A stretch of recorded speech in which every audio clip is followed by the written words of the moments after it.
Here we go, Mzansi. Good morning and welcome to your Feel Good Breakfast Show right here on S3. It's a fresh Monday morning, and I do hope that you had a wonderful, wonderful weekend. My name is Ewan Stradom, and it's a privilege to start this Monday morning off with you at home. Maybe you are sleeping a little bit later, maybe you are just taking it easy. It is school holidays, but I hope you have a fantastic Monday morning. And this morning we're going to be diving into a rather interesting topic that might make you think just a little bit. We're talking about the evolution of the so-called traditional family. How has that picture of a man and a woman and their kids evolved over time? How do factors like lifestyle, career, and finances influence the formation of your family? And we'd love for you to weigh in as well. We're going to head on over to social media in just a bit. But then we're also going to be touching on family traditions. It's all about family, keeping it in the family this morning. Those traditions from the weird and wonderful to the traditions you are looking to pass on to the next generation. We're going to run you through some rather interesting ones this morning. So stick around with us on your Feel Good Breakfast Show. Let's say good morning to the other two handsome gentlemen that joins us on this Monday morning. Come on, boys, take us through some of your epic traditions. Yes. I want this to be my family tradition, okay? Tradition loading. Yeah, exactly, man. We're going to pick up where we left off on Friday. I absolutely love it. Good morning, son. How are you, Boyki? Good, man, and you? Oh, very good, man. So glad that we are tackling this because I think we've all seen a few new traditions pop up. For me, as crazy as it sounds, load shedding has given me the opportunity to fall asleep reading stories around the fire almost every night with my kids. Goals, man. It is absolute. It's gold, dude. It is so magical. So that's a tradition that I love has formed organically out of possibly the worst of times, but I know a lot of people. And for you, Bud, what family tradition would you like to dip into, man? I think there's still the constant family traditions of like just memories around food, which is always important. All the Easter, Christmas occasions and everything else in between, that's always a memory. And I know Sundays was always like a roast day for us in the family, in the immediate family. So there's a few of that I want to carry on, and I definitely want to start some new ones like this. So maybe you're going to add that to the arsenal, I don't know. But you guys come through, let us know, Zanzi. We want to hear what your traditions are, what you're going to keep going for the rest of your generations to come, and what you'd love to see in the future. And we'd love to share it with them, Zanzi, and maybe add it to our list too. Exactly. So come through, serve us. And right now we're going to serve you because it's time for the headlines. And here's Ewan. Thanks, gents. Love that. Let's get this Monday morning started with your news headlines. It is 6:02. Let's start off with your national news. The death toll from cholera now stands at 43. The National Health Department spokesperson, Foster Mohale, said most lethal cases have occurred in Gauteng, with 35 people having succumbed to the waterborne disease. SA has recorded 1,045 cases of cholera in 15 of 52 districts in 5 provinces. Now, Gauteng accounts for most of the cases, namely 176. The Free State has 11 cases, Northwest 5, Limpopo 4, and Mpumalanga 1. Now, despite this, there has been a decline in infections. And although the demand for electricity is increasing, Eskom is able to maintain a much lower stage of load shedding due to the improvement of the energy availability factor, says the Minister of Electricity, Dr. Koscienso Ramakgopa. He said yesterday Eskom was much closer to achieving its target of 70% and added the benefit would be to ensure that the levels of growth that were necessary to improve the performance of the economy would be achieved. Moving over to international news headlines this morning, Egypt and India discussed strengthening ties in areas including trade, food security and defense during a state visit to Cairo by Indian Prime Minister Narendra Modi, the two countries said yesterday. On his first trip to Egypt, Modi and Egyptian President Abdel Fattah al-Sisi and Egyptian ministers appointed to an India unit. Now, this after a state visit by Sisi to India in January, during which a strategic partnership was announced. Yesterday's talks also covered areas including trade and investment, renewable energy, information technology, and pharmaceuticals. And Greece's Conservative New Democracy Party leader Kyriakos Mitsotakis vowed to speed up reforms following his landslide victory yesterday in the country's second election in 5 weeks that has granted him the comfortable parliamentary majority to form a government for a second 4-year term. Now, jubilant supporters gathered outside his headquarters in Athens, cheering, clapping, setting off fireworks and waving blue and white party flags. Now, his party has just won over 40.5% of the vote, crushing his main rival, the left-wing Syriza party, which was struggling to reach 18%. And we'll end off with this story. Educators in the Free State are to receive some help this holiday. Now, this as teachers from America will be conducting various workshops. They're from the Teachers Across Borders of Southern Africa, a non-profit organization consisting of maths and science teachers. Now, they will hold workshops for educators teaching grades 7, 8 and 9 learners at Choseletso and Kagisho secondary schools in Bloemfontein. The Oziel Selele Comprehensive Secondary School in Bothaville will also receive a donation of 20 laptops from the organization. Now, this effort is all part of honoring the Mandela Month spirit of giving. And with that story, we wrap your news headlines for the 6 o'clock bulletin. We'll have another one at 7 o'clock. Right now, here's Graham with the first round of Your Sports.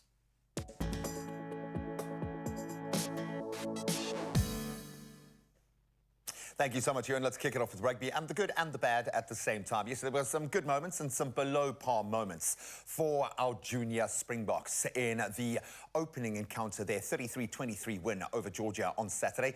But for head coach Bafana Nhleko's victory was non-negotiable, and he was ultimately relieved that the team started their World Rugby Under-20 Championship on that positive note. South Africa held a 27 lead at the break, but allowed Georgia to close the gap to 20-18 before putting a little daylight between themselves and the European opponents once more. Nhleko will be hoping his Chargers take that moment into their next game up against Italy. Now we turn to tennis and Spain's Carlos Alcaraz. He's fired a Wimbledon warning shot as he pretty comfortably beat Alex de Minaur 6-4 and 6-4 to claim the Queen's Club title and return to world number 1. The 20-year-old had too much firepower for the Australian opponent as he claimed his first grass court title in impressive fashion. It was only Alcaraz's third tournament on grass, in fact. Wow, be scared. But the way he marched through the draw, and it really does bode well for his prospects at Wimbledon, where he will be seeded as number 1. The third Grand Slam of the year starts on the 3rd of July. Then, again, positive and negative in MotoGP for South African rider Brad Binder. He finished the Dutch Grand Prix in 4th place, having been demoted after crossing the finish line in 3rd. So the Red Bull KTM rider started the race in 5th place, launched into that lead into turn 1 on the opening lap, though he kept the position in the race's early stages. Race winner Francesco Bagnaia soon came past, followed by second-placed Marco Bezzecchi. On that final lap, Binder was caught exceeding track limits, with race control demoting him to 4th due to the fact that Alex Espargaro was on the attack in 4th place on the track at the time. But still an incredible performance. And then we turn to golf, and Tristan Lawrence capitalized on a costly finish from Joost Luiten to snatch a 4th DP World Tour title with a one-shot victory at the BMW International Open over the weekend. The South African overturned a 4-shot deficit, turning during an eventful final day of the competition, mixing 8 birdies with 5 bogeys to post a 3 under 69 and set the clubhouse target at 13 under. Lawrence had not recorded a top 10 finish since his previous victory on home soil in December and fought back tears in his post-round interview. Well done, lad. That's where we leave our sport for this first hour of the show. At least brand new week, brand new weather, and I'm sure a few warnings to take in. Raul's got the latest.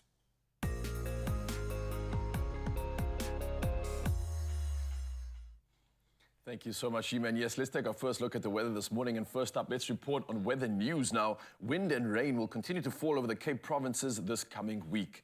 Now, the SA Weather Service says a cut-off low-pressure system is expected over the Western Cape, the Eastern Cape, and Namakwa district of the Northern Cape from today into Wednesday.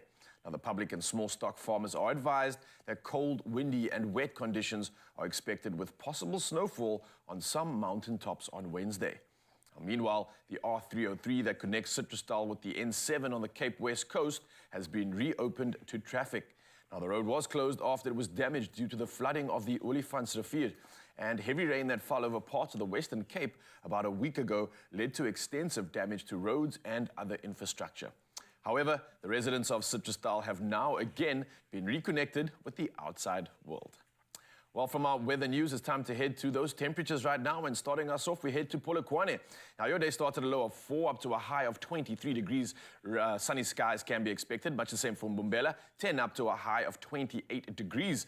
Pretoria starts at 8 up to a high of 21, and Johannesburg, 5 is your low up to a maximum of 19 for the day. Sunny skies expected all the way around, and much the same for Mahikeng as we move on and look at the temperatures there, starting at 8, moving up to a high of 23. Klerksdorp sees the day starting at a chilly 4 up to a high of 23. Kimberley, similar conditions from 8 up to 23. And Bloemfontein, a chillier start of 1 degree, moving up to a moderate 22 degrees Celsius. Over in Richards Bay, however, the rain comes back and continues from 14. You move up to a high of 24 degrees. Pietermaritzburg sees the day starting at 9 up to 21.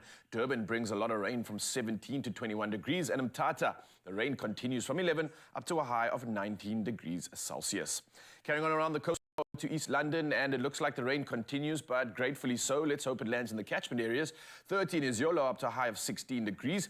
Cradock sees the day starting at 8 up to 15. GQ Becha sees the day starting at 13 up to 15 with lots of rain coming through, and much the same for George, 11 up to a high of 14 degrees Celsius. Over in the mother city, not too much rain expected, a little bit though. Your day starts at 14, moves up to a max of 17. Worcester sees a definite chance of lots of rain coming through from 11 up to a chilly max of only 14. Sutherland also low temperatures from 5, only moving up to 11. And Uppington, last but not least, 12 up to a nice warm 28 degrees Celsius. Absolutely love it. For now though, it's time to turn things up and dive into those incredible shots and sunrise views sent in by you, Mzansi. So firstly, thank you for this. And let's start it off with Kawe out in KZN, sharing a view out in the distance of these beautiful pink tones. This is an early one. The sun is yet to come up on this, but I absolutely love it. A beautiful shot indeed. Next up, we've got Joey Peterson in Umhlanga, and this one's out on the beach, feeling happy, watching the sky change absolutely beautifully. I love the pastel hues just fading together in this one. Amira is out next in Sandton, and her apartment is the shot location for this one, enjoying a delicious warm cup of coffee and sharing this moment that we are so grateful for. I love it, giving us the work week inspo that we need. And then we've got Shakira from GQ out on her balcony watching over the city, and I am loving this. She's loving her start to the day, we loving this picture, and therefore loving the start to our day and our lovely sunrise views. So saying thank you so much for sending them in, Mzansi. We'll do it again in the next hour, and with that being said, official duties have commenced. It's now time to see what's happening for the rest of the show. Let's check it out.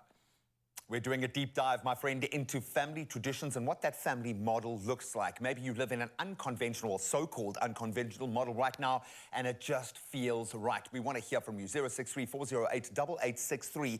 What does your family model look like? And if it's unconventional, how do you get it right? We've got an amazing panel. We're going to look at an Expresso family that looks slightly different to what we might remember, and take a look at some of the new permutations and how we deal with this new family model and what some of those new traditions could be. So stick around for that. We'll kick it off in just a sec.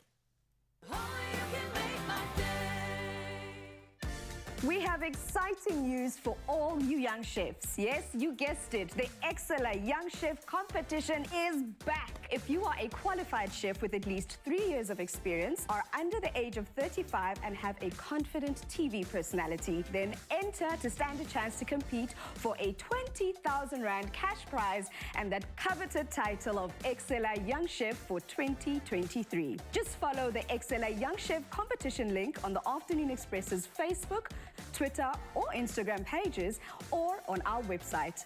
Upload a video of yourself sharing your name, a short intro about who you are, where and when you qualified, and describe your signature Excella dish using Excella rice, Excella sunflower oil, or Excella mayonnaise. And also, tell us why your dish is made excellent with Excella. Entries close at midday on the 21st of July, 2023. T's and C's apply and can be found on afternoonexpress.co.za. Excella, a taste of pure excellence.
It's my feel-good breakfast show. Welcome back. Thank you so much for rejoining the conversation. And this one is going to be really interesting. I have a feeling an eye-opener. We are looking at changing traditions on the show this morning, and there are many. There's the old picture of what a traditional family looks like, but things are changing. Let's take you through a case study right now. So we've got an Expresso family, if you will. They're a family of 4, father, mother with 2 girls and a boy. Now, John, very generic, John is our engineer and works an 8 to 5 hour day and is the breadwinner. Vanessa is a stay-at-home mom. Layla studies and waiters at a coffee shop, and Brian is finishing school and does chores at home, hopefully to earn pocket money. And we've got some special guests on the show this morning to take a look at the conventional and the unconventional. So we've got Unri Powell and Jimmy Powell. Thank you so much for joining us. At the back there, we've got Zan, William Munshaw and Blythe Bring. Guys, thank you so much for being here. So this is the more conventional model, a normal way of kind of, we would see the family model play out. Does this feel normal to you guys? It feels like the world is changing with pressure coming from a lot of other areas. We often forget about the core nuclear family model and that we need to feed whatever that looks like. Mom, maybe I can start with the Munshaw family. When you guys got together, was there a notion of what that was going to look like? Did you have a kind of preset idea, and did this just organically happen, or did you decide this is how you want your family life to be set up? I think you can take that one. So I think with us, it just happened organically. There was never really predefined roles, who's going to do what. I've always been an ambitious woman, so he knew from the start that he was going to get a woman who's going to have a business, because I run my own business, Zan Black. And I'm also a new YouTuber, so there was never going to be Zan is going to be in the kitchen, cooking at home, looking after the kids. There was no way that was going to be, but it organically happened on its own that we found our way as to who does what. And I think a lot of couples kind of go through this, let it play out, and then adjust it or try and address it years down the line when you hit a problem, or now you discover your purpose, or you go through a COVID and you need to realign yourself. What did that look like for you guys when you set your family model up? Yeah, definitely. I think growing up in a sort of traditional family, you immediately realize what you want in your future and your family and what you don't want. And then as you grow into that role, you realize it isn't all that easy and you need to make adjustments. So for us, it was definitely a case of, okay, we know what we don't want, but we're not sure what it's going to look like once we get into those roles. So that's a different story altogether. Unri, does that mean you're constantly then checking in and working on that model as you progress? Is it a daily thing, or do you do it retrospectively when you kind of hit a wall? How do you manage this in the day-to-day? How does it manifest in the day-to-day? Yeah, I think it all depends on which side you are, you know, from growing up with little small kids going into the teenage phase where we are now. That's changing constantly, and we're quite a communicating family, so we are, you know, taking it back to the blackboard the whole time, checking in, is this still working? No, it's not. What are we adjusting? So especially with, you know, with the new generations coming in and with social media and those kind of things coming in, I mean, that's so much different when we were growing up, and we have to adjust all the time to keep up to the trends. Have a choice. Yeah, we don't. I mean, I've got 2 young kids, and I'm terrified.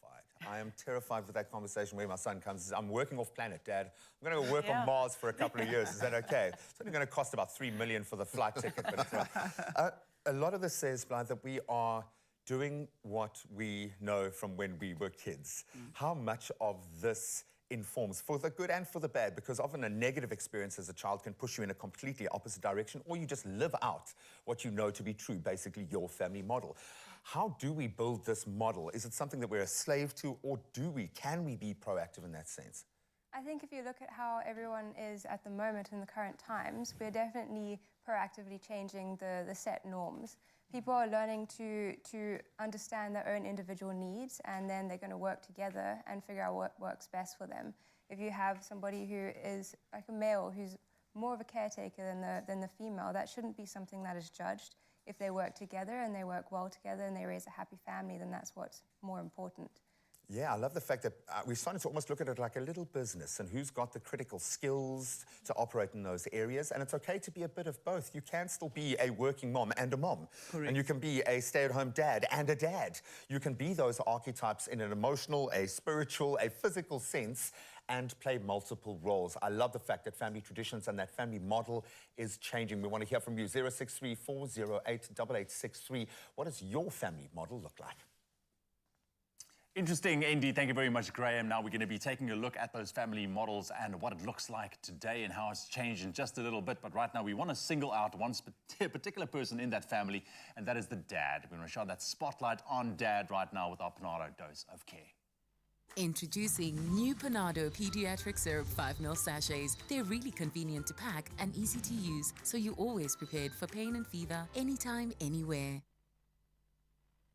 Now, a father is someone you look up to no matter how tall you grow. Now, Panado gave you the chance to nominate your amazing dad for a special dose of care and for them to stand the chance to win 2,000 Rand. Now, this morning, we want to say a big congratulations to our winner, Solomon Motsidi. Come on, give him a round of applause, ladies and gentlemen. Come on, 2,000 Rand. Now, Solomon's son, Tepo, commented saying, "My dad is so kind and so supportive and encourages me in everything I do. Most importantly, to say that I must put respect first. No matter what the situation is, I'll never know what tomorrow might bring, to put a smile on someone's face." And he included those hashtags, Panado SA and a dose of care. We have Tepo on the line. Tepo, good morning, brother. Tepo? Hello, Tepo, can you hear me? Hello? All right. Well, it looks like we have a bad line this morning. But Tepo, thank you very much for your nomination. It does sound that you have an incredible relationship with your dad. We really do appreciate it. Let's try one more time. Tepo, can you hear us? Yes, I can hear you. There we go, my man. How's it going this Monday morning? I'm good, and yourself? Yeah, well, thank you very much for nominating your incredible dad. It sounds like you have a phenomenal relationship with your dad. Why was it so important for you to just take this moment and nominate your dad? Yeah, my dad is so phenomenal one, and you encourage me in everything that I do. Unfortunately, he's not feeling well. Yesterday, I took him to the doctor. He got a lung problem. Yes? So now I'm not feeling well either. All right. Well, I wish him all the best, but that 2,000 Rand is on its way to your dad. Thank you very much. What do you think he's going to do with the money? I don't know what he's going to do with the money. Maybe you can go out with him because he always wants to go to stadium. Yes. So. Spoil his kids a bit. Sorry? He's going to spoil you a bit. Yeah, it's going to spoil me a bit because we're going to watch soccer. Tepo, thank you very much, my friend, and thank you for being part of our Expresso family. We appreciate you. Thank you so much for the opportunity. Thank you. Such a pleasure, my man. Oh, that is wonderful. Congratulations, Solomon. That 2,000 Rand dose of care is on its way to you. Dads are an absolute gift. We know this to this world, and we should take every single opportunity to share some care with them. Being a parent can be challenging, but stepping out is when things get real complicated. That's why new Panado Pediatric Syrup 5ml sachets are here to make the job easier. They're really convenient to pack and easy to use, so you're always prepared for pain and fever, anytime, anywhere. Panado, a dose of care.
It's my feel-good breakfast show. Welcome back as we continue to look at the evolving family model and continue this conversation. We've got some amazing guests discussing changing traditions now as it relates to how relationships used to be in the past. We've got Henri and Jimmy Powles, William and Zan Mancho and Blythe Brigg joining us, giving us a different perspective this morning. So I'm going to give you guys another case study and see if this identifies or if you identify with this. We've got John and Vanessa this time, a different John, okay, I promise you. Just as generic though. They met through friends and they were 22 and 23 at the time. They dated for 4 years before they got engaged and got married shortly after. They had Layla a few years later when they bought their first home. They've got the traditional family model. The notion of getting married at 23, 24 seems insane to me. I'm in my 40s now and I still haven't quite figured all of this out. It's mind-blowing to me that that's what we perceive to be the best model possible. Henri, Jimmy, how old were you guys when you got married? And can you relate to that notion of meeting young, settling down and doing this? When did you guys connect in your own life journey? Yeah, we met when we were 21, but we only married when we were 28. Aha. So, yeah, that was like a 7-year journey, figuring each other out, you know, getting into the jobs and just trying to, you know, see what the road is. Find yourself before you give yourself away. Yeah. Was marriage always on the cards through that 7 years, or was it like, because I had a very long relationship before getting married. COVID kind of added an extra 4 years waiting period, but I couldn't bear not to be married anymore, which was quite a turnaround for me. Was marriage always on the cards for you guys? Well, I probably shouldn't say this, but the day she met me, she knew I was going to be her future husband. For me, it was different. I still had to figure myself out. So that was hard for me to think about marriage at that point when I was 21 years old. So I had to figure it out still, and till this day I haven't figured it out yet. You're a guy, dude. You know, completely. But yeah, I think it was a matter of growing into the idea for me. Yeah. And it took me 7 years, which was way too long. I wouldn't recommend that. I would definitely recommend going into a serious relationship only when you're ready. To go into that. And it starts with yourself. You need to figure yourself out before you can really contribute to, you know, to a relationship that you want to take long term. I think you make it hard for yourself if you don't know who you are and you go into a relationship. You're growing up still, and I think we've got to understand we're going to live till we're about 100 now, God willing. But that's the science in the space that we live in now. It's a very different world. William, how old were you guys when you first met and fell in love, and how long did it take for you to... No, she was 19. Wow. When we met, and I was 25. 25, okay. Yeah, so we're quite young. Marriage was never on the cards, but along the line, man, it was bound to happen. It was bound to happen, yeah. Graham, you're revealing things. I never knew. I knew. I kind of got a sense that this was all going to happen. How it was put down on that plan, girl. Was it a plan for you? Was there always this notion of, okay, this is what my family needs to look like, and then life happens? Where did you what informs your idea of what this should look like? Honestly speaking, he says I was 19, as you know, men, one number short. I was 18 when we met in Matric, and we got married when I was 21. So I was pretty young when we got married, and I think we grew into each other. We grew to know each other through our relationship, already married. And I think when you're already married, again, when you're young, you kind of like, I'm already in it, right? Yeah. There's no... okay, it's over. Because it is a commitment. Committed to each That's other. been the big switch for me, is understanding this how you are working on each other together. And that's a very, very powerful thing. So with us, we've been building together from the moment we met. Basically from Matric all the way till now. I'm 35 now, and we've been together for You're that a big fat liar, is what you are. You're not 35. I am! I love that, and look at you now. So maybe you're actually changing my perception. Blythe, I love the fact that, I'm painting this brush of you can't get married too young because you're going to stunt each other's growth. She's living her best life and has been able to launch something based on what they've done together. So maybe the label doesn't need to be there at all. Maybe when looking at a traditional family model, it's about the individuals involved. How do we do that? How do we set the base to be able to grow together? I think I've mentioned this once before on the show, but autonomy, being individuals in the relationship and finding each other's strengths. Yeah. You mentioned earlier that it's like a business. It really is a business transaction. You figure out what each other are good at, and you use your strengths and your weaknesses to your advantage. Growing together, getting married young, there's many conceptions and preconceived ideas about ages that you get married and how long you're supposed to date for and all of these things. But the bottom line is if you choose to be in that relationship and you choose to work together on all the issues, all the problems, and overcome them together, some people, the marriage adds to that extra want to keep helping it and keep making it move forward. Other people would not want to get married until they have solved every single problem in the world. Yeah. And that's completely personal, completely dependent on you. And then you've got all sorts of cultures and ethnic backgrounds that will also change what the traditional model looks like and what the stereotypes might be. And then life will happen, bam, and send you down a completely different path. You have opened my eyes, guys. Thank you so much. I would just say that when you do enter into a marriage or a union like this, there is a lot of growth, and often growth is quite ugly and challenging. Don't mistake that for a bad marriage. It's an opportunity to grow together, but you got to have the chutzpah, you got to have the fire, the chias, to see it through and make that commitment. Thank you so much for joining us this morning. Live long and happy lives to over 100. Please, I want to all be around by then, but it's going to be an amazing show. If we've already picked up these kinds of insights, please give us more. Let us know what your family model looks like. We'd love to hear from you. Family models, family dynamics, and family traditions. That's what the order of the day is this morning on your Feel Good Breakfast Show. And we know that Oma Rusks is not just a rusk. It is one of South Africa's most famous and popular traditions, and is right up there with our love, of course, for braaiing. And in honor of this tradition, we are going to play a fun little game this morning to test our knowledge of some of the most, I think, more weird and wonderful traditions around the world. So I want to get my two boys in here. Ryle, Graham, please join us. Come on, boys. Get in here, get in here, get in here. Thank you very much. I've been watching a certain Severo all weekend. Yeah, well, should we guess? Should we guess? All right, dude, we're just waiting for a while, but what I'm going to do, I'm going to show you a couple of photos of some very popular traditions around the world and give you a short clue, and then you need to then tell me which country this tradition is from. Okay, and the winner will walk away with a box of Oma Yum Yum Caramel Dreams. This box, the one that we've been dipping into for like the last 3 months? Absolutely. Or... No, I'll give you a new one. New one, thank you. I'll give you a new one. All right. Because I gave Zoe the half-eaten pasta.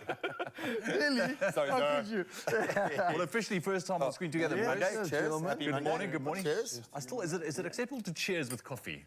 It must be, man. Let's make it our new tradition, yeah? It must be a new tradition. I like it. I love it. Okay, so, you know, I'm not sure how this is going to play out, but what I want to do is I want a sound from you and a sound from Graham. Yeah, let's do it. My sound for today is Monday! Okay, got it. There you go. The high sounds work better because I think they travel slightly faster, but there's like not much space here. Woo! Woo! Okay, there we go. Woo! Is that the highest you can go? Pitch right, right? Get that pitch right. There's dogs barking all over the place. Okay, here we go. The first clue. All right, this is a massive tomato fight where people throw tomatoes at each other. Look at the pictures and tell me where it's from. Napoli. Monday? Bologna. Italy, definitely. Where's your sounds, guys? Monday! Okay, I'll go with Ryle. Spain? All right, Spain is right. Spain! La Tomatina is celebrated in the small town of Brunel in Spain every last Wednesday of August, and it's purely held for entertainment purposes. I mean, it looks like fun, though, right? Presumably they use overripe. Like non yeah, all those tomatoes that you can't use. I'm just picturing like a meatball, just wave it in there. No, that's someone's head, dude. It's not a meatball, it's someone's head. All right, okay, cool. Next one. 1 point for Ryle. We got it. This is known as the Festival of Colours and celebrates the onset of spring. Wow. Come on. Okay, Graham, I'll give it to you. Whatever my sound was. Which country? It's got to be India. It is. Got to be India. And you are absolutely right. The Festival of Colour is also known as the Holi, which is a religious Hindu celebration in India. Yes, well done. Nice. So on the day after the full moon, people take to the streets and throw coloured water and powders at each other, which celebrates the eternal and divine love for the god Radha and Krishna. Ooh. There we go, giving you a bit of background there as well. All right, so the score is 1-1. Here's the next one. Okay. breaking plates during a celebration. Oh, this is... Where is that? Sure, Which that's country? a Greek tradition. Yeah. Greece? I didn't even get to finish my clue, but you are right. Breaking Yes. plates. There we go. It is In a lot of indeed. South African homes, bro. Yeah. I've seen it at weddings in South Africa now as well. Also just throwing plates. We love After that, the yeah. after party, though. Exactly. I mean, it's a tradition in Greece, which is believed to ward off evil spirits and bring about good luck. Yeah. Sometimes we look at these traditions and it looks all great, but I mean, what's the meaning behind it, right? I had no idea. To ward off evil. Okay. So we have 2-1. Yeah, okay. All right. Let's go, Graham. This is a world famous tradition where thousands of people release lit lanterns into the night sky. Which country? Okay, Graham. I want to say Vietnam or China. I also reckon like a China, man. Okay. I'm going to go... I have no idea. I'm going to go China. China. Okay, I'm going to go with you. What? But I was going to go China, so let me change it to like Indonesia. Okay, well, you are both wrong, which is fantastic. Oh, what is it? The Yiping Festival is celebrated in Chiang Mai, Thailand.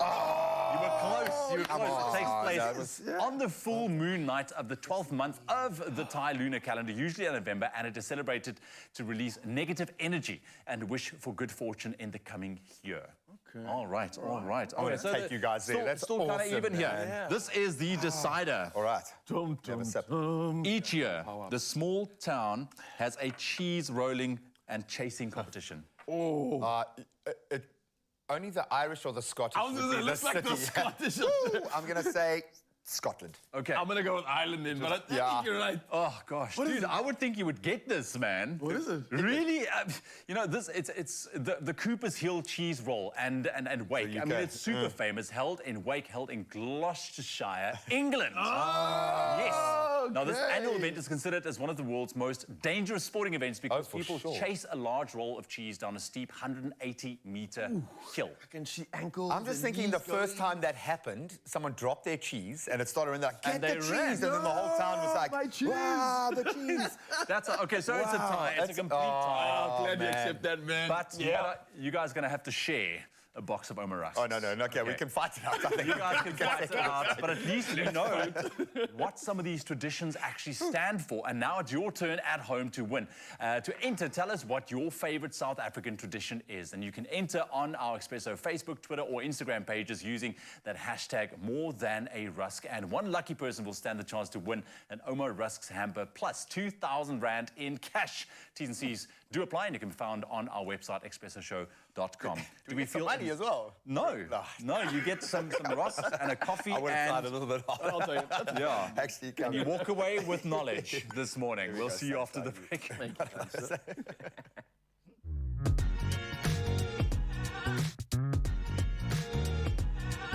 There is more in every dip with Oma Rusks.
Hey, what's that?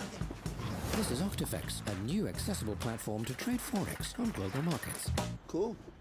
What's the Forex? It's short for foreign exchange, trading currencies. Buy low, sell high. Score points, right? Exactly. What's leverage? It's like you got cool friends. They vouch for you, and you can trade it big. Precisely. So basically, it's an app where you learn and trade, and it's safe, and it looks good. That about sums it up here. Octifex, trading made clear. It's my feel-good breakfast show.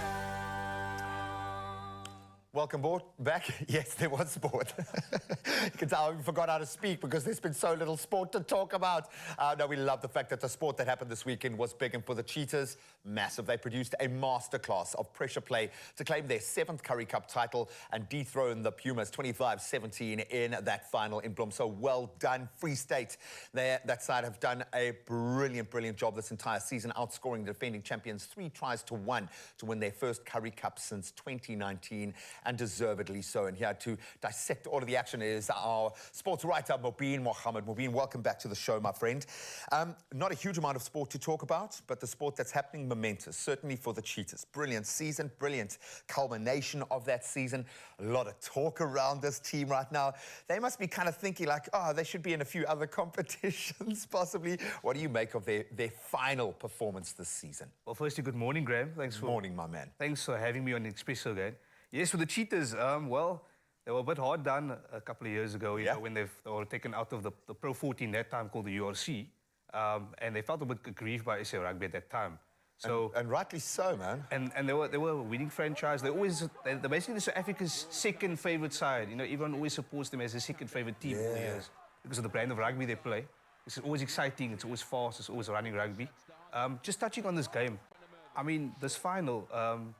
It was a cat fight, obviously, but we just have to touch on the Pumas a little bit. I mean, their side, last year they made the final, and this year they made the final again, so they've been very consistent, and all the success has to go down to Jimmy Stonehouse, the coach. He's been a real outstanding coach, very underrated coach in South Africa.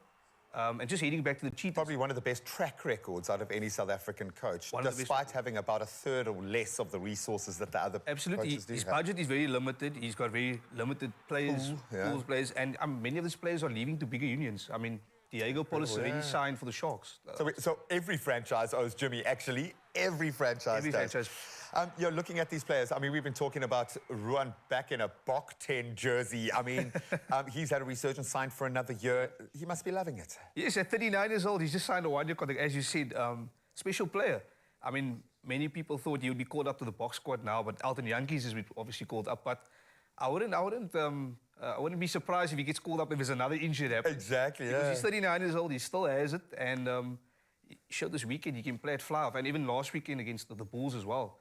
He's an excellent fly-off as well, not only a scrum-off. He can kick for posts, he can kick for posts. I love it. Can we very quickly touch on the junior box? You know, we expected domination, but I think people are doing themselves a disservice if they underplay Georgia, definitely. The Italian side now and the French, when you look at what their seniors are doing, but this Georgian side was never going to be a walkover. The Boks looked good, then took their eye off the ball literally a couple of times. Maybe a test like this, just what they need at the start of a tournament. Absolutely, Graham. I mean, the first 20 minutes of the game was a very high-tempo start, and then from there it got a bit scrappy. Lots of things to work on for the junior Boks. They've obviously had only 2 months of preparation. They didn't have any warm-up games.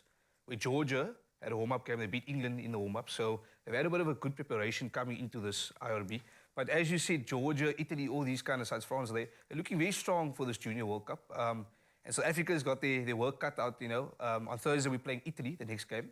That's in Paul. So it's going to be interesting to see what happens, you know. And we expect a lot of changes. Bafana Ntleko alluded to that after the game. He said they're going to change a little bit of the side and perhaps make a few changes. Depth of that squad. There we go. Yeah, no, it's all about the rotation of the squad.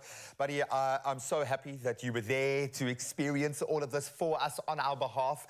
We absolutely love it. And we can start getting excited about a new season in a number of areas building up. And rugby has been amazing. And of course, now we can start looking forward to the Rugby Championship and the World Cup. But I've got to say, to the Cheetahs, jubilant in the Free State. Well done. An incredible season capped by a powerful performance in that final. They are the 2023 Currie Cup champions. The champions. Yes, and you want to get a champion body right now? Then you want to do the following. You want to also focus on your stretching, not just the physical exercise of working out. Now, it may not be the most exciting part of working out, but doing flexibility work is super important in well-rounded fitness routines, right? So we've got a specialist in the building, someone that's going to take us through these stretches and also chat about the importance of nutrition on top of this. So we've got fitness trainer Paul Jordan in the building. Paul, how are we doing, brother? Good, and yourself? Lekker, man. Lekker, good to How be was back. the weekend? Weekend was good. Okay. It was, you know, it's always a good time with me. It is. For this morning, Yeah. for the first segment, we're going to have like a little stretch routine Okay. while chatting about the benefits of nutrition, more Perfect. specifically the optimal protein intake per day and the easiest way to get your targets within a day in regards to your protein So intake. just so I'm aware, the stretches we're going to kind of hold for a period of time, or we? Yes, we're going to do about 30 seconds per stretch. All going to be in the lower body, and we're going to move downwards. Okay, nice. So let's get into that first stretch, and then we can start talking about the nutrition while we're holding it, right? So Yeah. What do you got for us first? A lunge position. We're just Lunge, gonna all right. so deep, and we're gonna do a deep little lunge while stretching the entire lower part of our glutes. Oh yeah. So this area behind the leg right now, yes, that's you want, what we're targeting, We're gonna target right? And that the glute entire- as well. Okay. Yes. Definitely feeling that. Mzansi, if you're joining us right now, which I suggest you do, because especially after the weekend, whatever activities you got up to, you definitely want to stretch out right now. Pull your downs in the building, serving us and getting our bodies warmed and, I guess, vibrant, alive, and flexible. Yeah. Perfect, exactly like that. All right, now let's switch.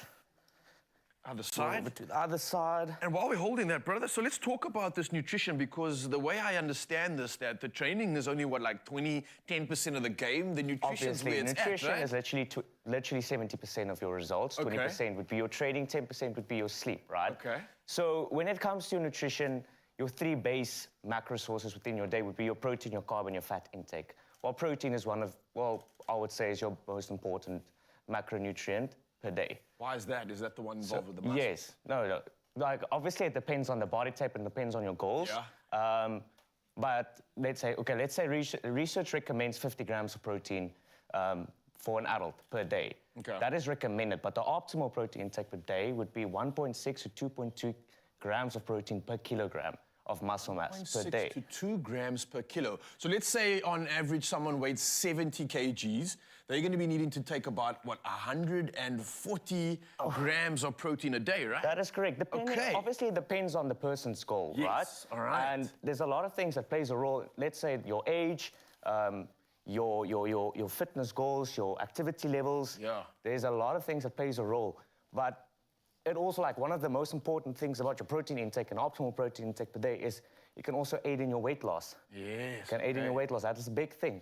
And let's move over to the benefits and the easiest ways to get in those protein intake, because a lot of people struggle to hit those targets. Before you tell us that, can I just ask you quickly, what are we stretching at the moment? We're going to stretch We've our just thighs. gone into a new stretch here, Sorry, yeah? guys, we're stretching our thighs. Okay, I was So wondering inner if that's the thighs. right feeling. Okay, So got just you. just push it down. The body will allow you within 10 to 20 seconds to push it a little bit lower. Nice. Okay, I can feel that. So, listen, you were talking about the fact that obviously protein's essential for anybody in the game. What changes is maybe the fat or the carbs, depending on the goal at mind, right? So if Yes. we're running for long distances, if we're doing power work, the fat and protein, the fat and carbs will Obviously, change. it aids in everything. It can also benefit your energy levels within the day. Of course, There's so many benefits to it, right? But a lot of people struggle to hit those targets within a day. So how do we get our protein in? Because that's a hard one to So get in, right? The easiest, in my opinion, the easiest way to get in your protein intake per day is within your first meal, right?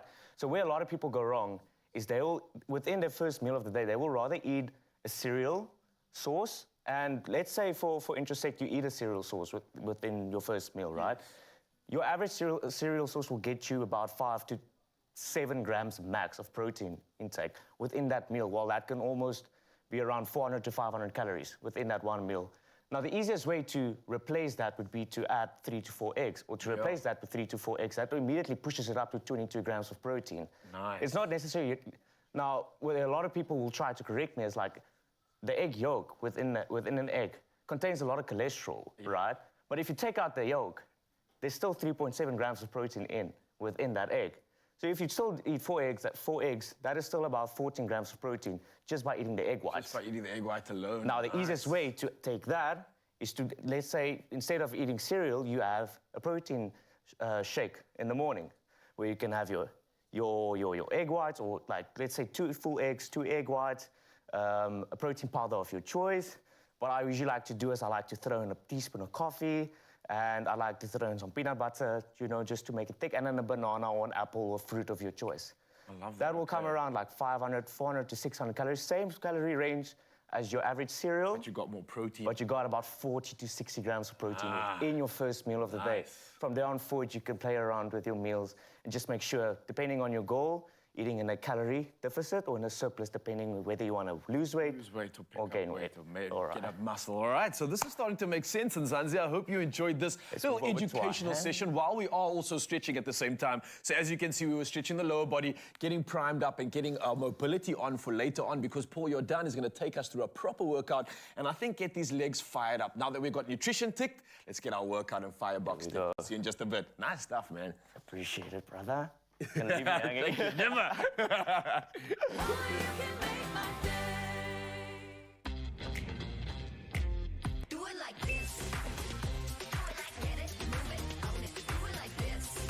Bespoke.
Making an iced cappuccino with thick creamy froth is now impressively easy. Jacobs. It's my feel-good breakfast show. Welcome back. You are tuned into your Feel Good Breakfast Show Expresso right here on S3, and it is a fresh Monday morning. And right now, joining us on the Expresso stage is the super talented singer, songwriter, and guitarist Hugh Lynn. Now, he is literally, we can say it, the hottest ring right now with his brand new single titled As Jy Kan Braai. So let's give him a Feel Good welcome, everybody. Hugh is in the building. Come on. Lekker meneer. Thank you so much, man. Bye, donkey. Ja, it's wonderlik om jullie te. Wonderful. I hope it's not too early. I hope you had like 5 coffees already. Yeah, only one, but a lot of sugar. There we go. That's the way to wake up. Listen, congratulations on the brand new song, As Jy Kan Braai. Not out officially yet, though. Yes, 30th of June. 30th of June. Yeah. Oh, wow. So it's om die draai, meneer. Yeah, absolutely. So talk to us, because this should be on every single person's playlist. As Jy Kan Braai. What's the song about? Wat is die boodskap wat jy wil uitstuur met dit? Yeah, so the massive message that I want to put out is there's nothing wrong with a farm boy. Oh, sorry, not a farm boy. A stadsjaapie. That's right. You know, yeah, absolutely. So there's nothing wrong with that. And every single stadsjaapie kan 'n girl kry. Daar's niks fout met dit. As jy kan braai. As jy kan braai. Listen, it's a catchy tune, and we can't wait to hear it a little bit later on. Yes. This is also the first time that you're going to be performing it on a platform like this. First one ever. So it's Really? First one ever? Yeah. So you're in for a treat, that is for sure. Stick around for that. Gesels met my oor die musiekvideo, because you really put a lot of heart and soul in it. Yes. We can't wait to see that as well. But you collaborated with the influencer Nike. Nike, yeah. Frana se girl. Yeah, see, she looks amazing in the video, I have to say. We definitely chose the right person for this video. And, you know, she definitely filled that role perfectly. You know, she had to, you know, act as being in love with me. You know, and she's got a girlfriend. Oh, sorry. She's got a boyfriend, Frana. Yeah. And, yeah, that's just, you know, it was quite funny, actually. So how did the two of you kind of meet? How did this collaboration start? So Marketing Zoo, my marketing team, amazing team, I love them. So they actually reached out to her. And that's how the whole thing started, and we just had a lot of fun. Nice, dude, nice. Listen, I love moments like this and songs like this, which is catchy, that you can literally, you know, listen to around the fire, have a jaw, have a bit of a laugh as well with your friends. So we can't wait to hear that. But you are going to be performing in just a couple of moments. Solomon Burke's Cry to Me. Cry to Me, yeah. That's a cover I released last week. So it's a brand new cover. It's completely different version of the song. Yeah. Originally sang by Solomon Burke. Yeah. Well, we're looking forward to it. Hugh, it's lovely to have you this morning, man. We're looking forward to that performance. Stick around, Mzansi, because this man's voice, let me tell you, is on another level this morning. And if you feel like waking up on a feel-good note, listen to that song by Solomon Burke in just a little bit. Right now, though, let's catch up with Graham and the news headlines. Thank you so much, Ewan. Let's start here in South Africa with our National News First. And Parliament's Standing Committee on Public Accounts, known as SCOPA, has raised concerns about the growing unauthorised expenditure in various government departments. Now, SCOPA conducted an oversight visit at the National Treasury in Pretoria to obtain a briefing on some of the unauthorised expenditures incurred by national departments at the end of the 21-22 financial year.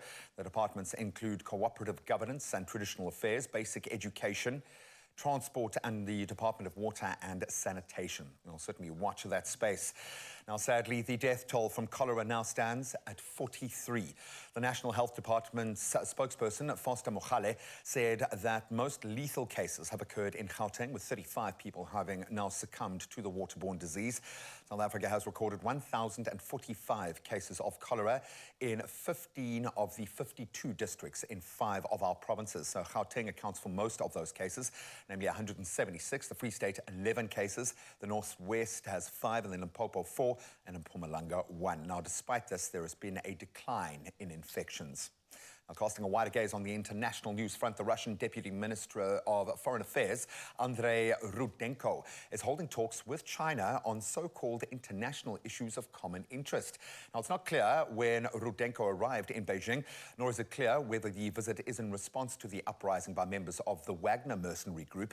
China has not yet responded publicly to these events, which Russia's President Vladimir Putin says threaten the survival of the Russian state.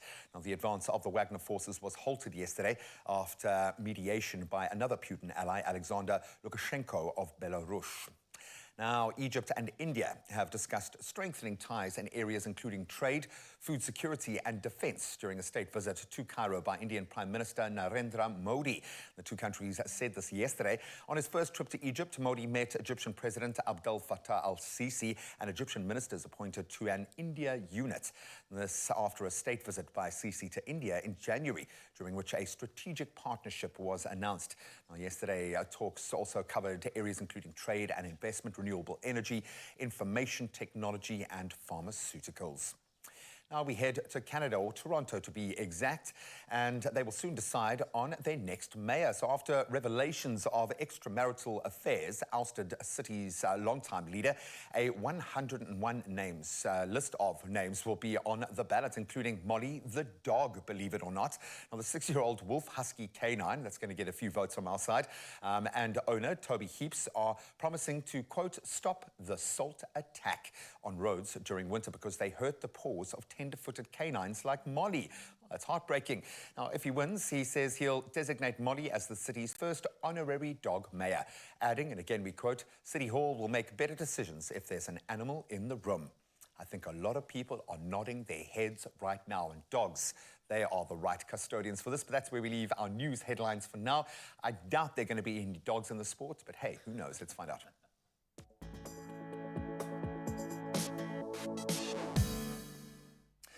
No dogs, only box, that's for sure. Starting with that rugby news, there were some good moments and some not so good moments for the junior Springboks in their 33-23 win over Georgia on Saturday. But for head coach Bafana Nhleko, the victory was always non-negotiable, and he was relieved that the team started their World Rugby Under-20 Championship on that positive note.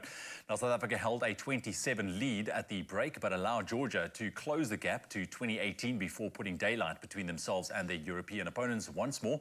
Nhleko will be hoping his Chargers take that moment into their next game against Italy. Well done to the junior box.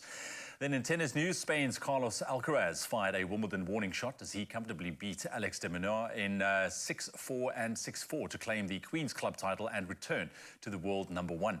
Now, the 20-year-old had too much firepower for his Australian opponent as he claimed his first grass court title in impressive fashion. It was only Alcaraz's third tournament on the grass, but the way he marched through the draw bodes well for his prospects at Wimbledon, where he will be seeded number one. Now, the third Grand Slam of the year starts on the 3rd of July. Over to MotoGP, South African MotoGP star Brad Binder finished the Dutch Grand Prix in 4th place, having been demoted after crossing the finish line in 3rd. Now, the Red Bull KTM rider started the race in 5th place, but launched into the lead into turn 1 on the opening lap. Now, though he kept the position in the race's early stages, race winner Francesco Bagnaia soon came past, followed by 2nd place Marco Bezzecchi. On the final lap, though, Binder was caught exceeding track limits, with race control demoting him to 4th due to the fact that Alex Espargo was on the attack in 4th place on the track. And over to golf news now. Tristan Lawrence capitalized on a costly finish from US Leighton to snatch a 4th DP World Tour title with a one-shot victory at the BMW International Open. Now, the South African overturned a 4-shot deficit during an eventful final day, mixing 8 birdies with 5 bogeys to post a 3 under 69 and set the clubhouse target at 13 under. Now, Lawrence had not recorded a top 10 finish since his previous victory on home soil in December and fought back the tears in his post-round interview. Congratulations on that win. That's your sporting news. For now, we'll have another and last update for you just after 8 o'clock.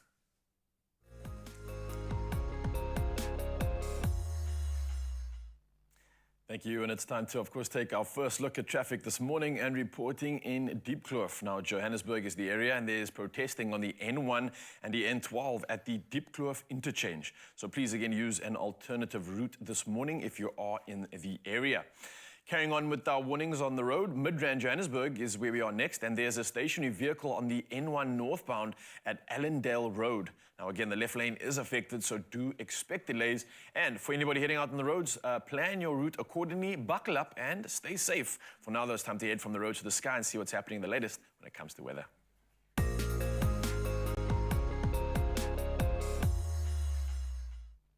Reporting on weather news once again, and the SA weather experts have warned of dry conditions ahead as the El Nino weather pattern is expected to form later this winter.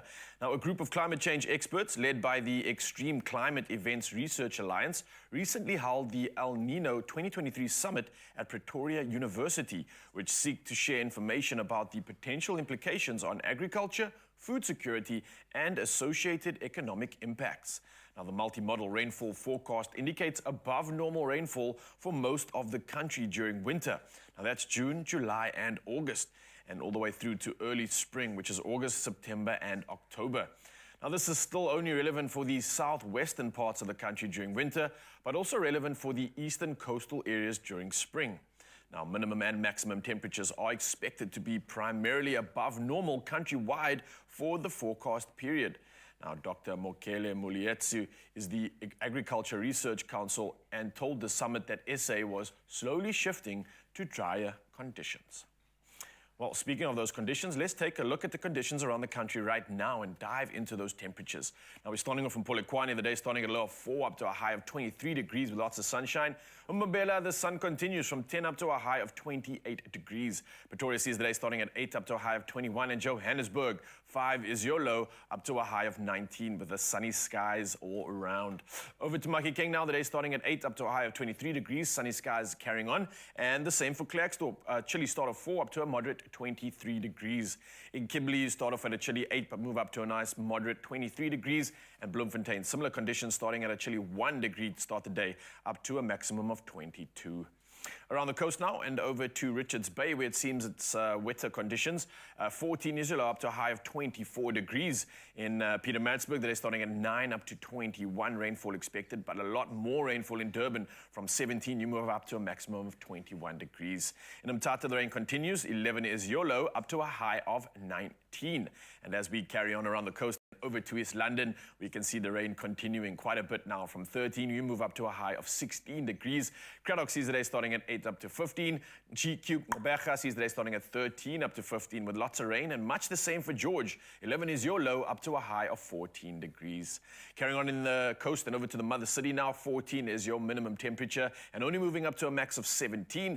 Worcester, lots of rain coming through from 11 up to a chilly 14 for your max. Sutherland also very cold and wet conditions from 5 moving up to a max of 11. And Uppington, from 12 degrees, you move up to a nice warm 28 degrees Celsius.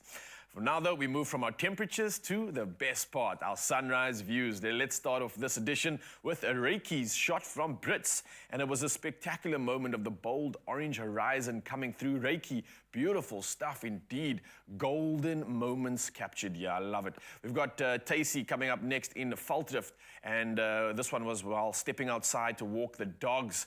And it was a shot that we are so grateful that it was shared with us. Look at this, like a moment from a movie. I absolutely love it. Next up, we've got Johan Gerber, who is also in GQ Gqeberha, and this one is on his balcony enjoying these absolutely beautiful views. Thank you for this one, a beautiful perspective.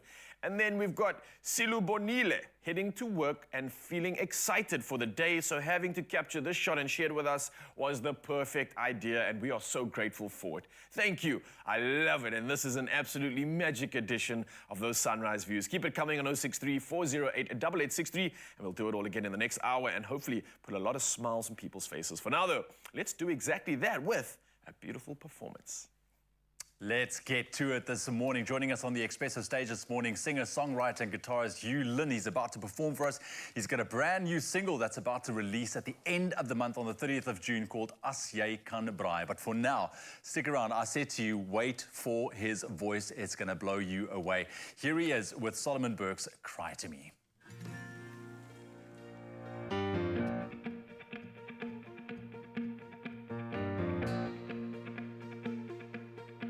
When your baby leaves you all alone and nobody calls you on the phone, don't you feel like crying? Don't you feel like crying? Well, here I am, honey. Come on, cry to me. When you're all alone in your lonely room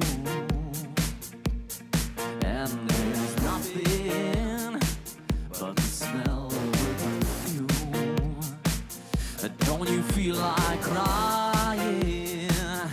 Don't you feel like crying? Don't you feel like crying?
It leaves you all alone, and nobody calls you on the phone.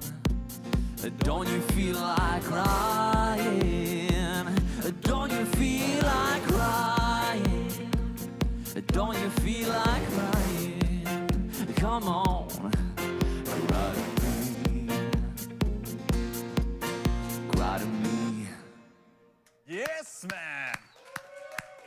Give it up for Hugh Lynn on your Feel Good Breakfast show this morning. That's a fresh version, man. I love much. that. I I love appreciate that. that. Stick around. We have 2 more performances from Hugh Lynn.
It's my feel-good breakfast show.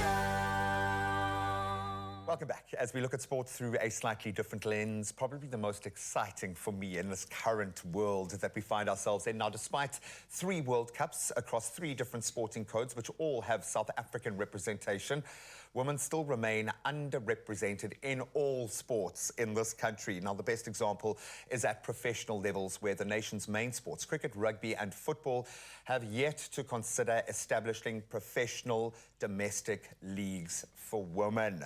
Let that sink in, especially after the cricketing ladies' success this year. Now, what makes things worse from a South African perspective is that countries like England, Australia, they have professional leagues in all these codes for women, meaning South Africa is at a disadvantage. And here to chat more about how we get into this situation and what the way forward is Dr. Nana Adom Abayoji, who is the head of the Centre for Sport Leadership at Marties, representing your people today. Yes, the maroon machine. I love it, man, because so much South African sport is born in maroon, and we love that. There are so many ways to look at this scenario, and I'm going to say congratulations to you, because on the efforts of people like you and Kaz Naidu, those that are championing this on the other side of the equation, we have seen massive advancements, but not nearly enough in the South African context. Talk me through the evolution of female sport in South Africa. Where would you say we are right now compared to the rest of the world?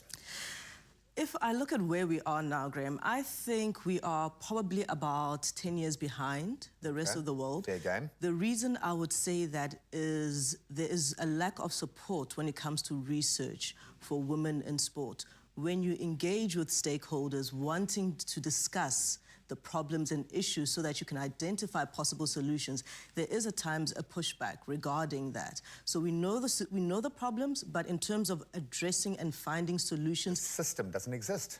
The system doesn't exist. And I think probably right now, from an academic perspective, there's probably only two of us.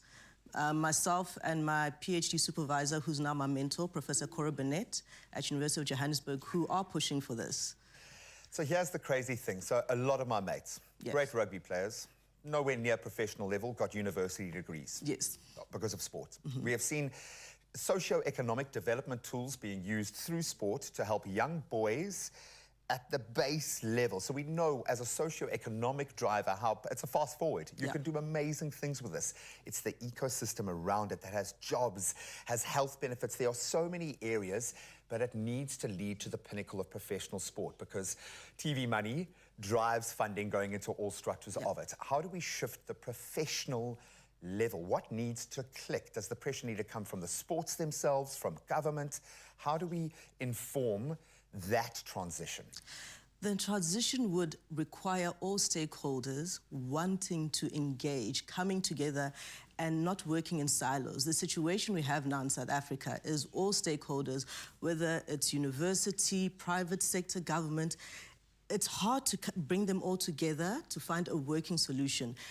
The best solution would be to start establishing structures at the base level. I had a conversation last week with one of our research fellows at the center, and she said, if you look at rugby, most women start rugby in university. Yeah. Males and are taken from other sports to do it, Males have a 10 to 15-year head start on females in rugby. So they start, the basic skills development at the age of 5 or 6. Women are starting 19, 20. So that is a catch-up. So now the question is, why are we not starting at school level? That is the question that we ask the federations, that we ask the stakeholders. They know the answers possibly, but we don't know in research.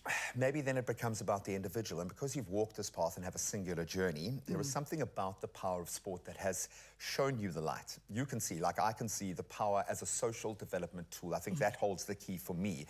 Where does that shift need to happen then? Within young women and them seeing themselves represented in that space? Does it need to come from above and have that framework to allow young girls to be able to do this? Does it need moms to start championing their daughters in that space?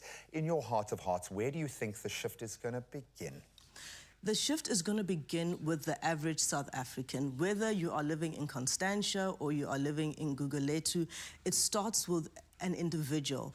And my argument has always been, when I have these discussions, is it's a shift in mindset. Yes, we know how things used to be, but we need to start imagining how things could be when it comes to women in sport. If we can imagine a future for our boys, why not for our girls? And also, it's a collective. If one individual starts thinking about change, wanting to contribute to the change, it could have a snowball effect. If I look at myself personally, a lot of people said I couldn't. They said, why would you? I'm sitting here and it's been a 10-year journey. I have been. A 10-year journey to get to where I am, pursuing a PhD in women in sport, because I wanted to make that difference. Even if I'm the only one, if I can affect change or change the mindset of one individual, then they can change the next individual's mindset. And as it stands at the moment, and shame, my poor colleagues are so sick of me saying this, but the point where we are right now, because change is happening so quickly, the crazy thing is, all you need to ensure this uptake, that the change will happen, is 3.5%. If you can get 3.5% of South African girls to start seeing sport for themselves as that future, the change will happen. And it starts with people like you, Doctor. Thank you so, so much for being here and doing what you do. Clearly, I don't think you have a choice, but it is amazing to see, and I think your time has come, so thank you so much. And thank you so much for having me. I really appreciate the opportunity. Inspire each other, support each other.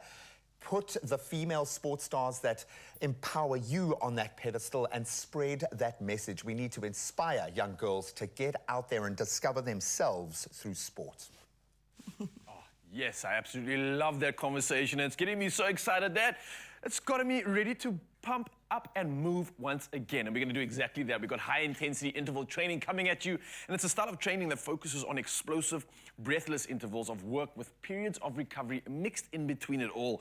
Now, these exercises will tone all the necessary muscle groups. And moreover, this type of workout is going to support your heart and strengthen your overall health. So yes, please, we can all do with more of that. Now, Paul Jordan is back, and he's going to be taking us through some of these exercises and carry on the important conversation we've been having about nutrition, right? So earlier we just defined why macros are important, how to fuel correctly when you are putting in a good macro balance using carbs or using fat, but more importantly, why protein is so important. So we discussed the fact that we need to get good protein in, but now we're going to go through why and what is happening when we are working out and why protein is so important, right? Yeah. So when we chat about the two, protein and muscle growth, where does it collide, right? Yes. So what does it all mean? The scientific term is called muscle protein synthesis, right? Yeah. So that is the process of building protein cells to repair and build muscle and to support muscle growth, right? So you said repair and build muscle. And rebuild muscle, right? Okay. So it's basically so that occurs when exercising and weightlifting and resistance training, right? So take me through an exercise first, just so we can start with that first step. So what's an example of an exercise, right? So we're going to target the quads today, specifically quads and glutes. So we're going to go into a sitting squat, right? And we're going to keep that hold for about 10 to 15 seconds while doing almost like a compound exercise by combining it with squats and lunges and keeping that for about a couple of minutes going. So let's keep it for about 5 to 10 more seconds. So while we're doing this, we're obviously working the quad. Are we breaking the muscle down now? Yes. Is that a good thing? It's a good thing. It's breaking down.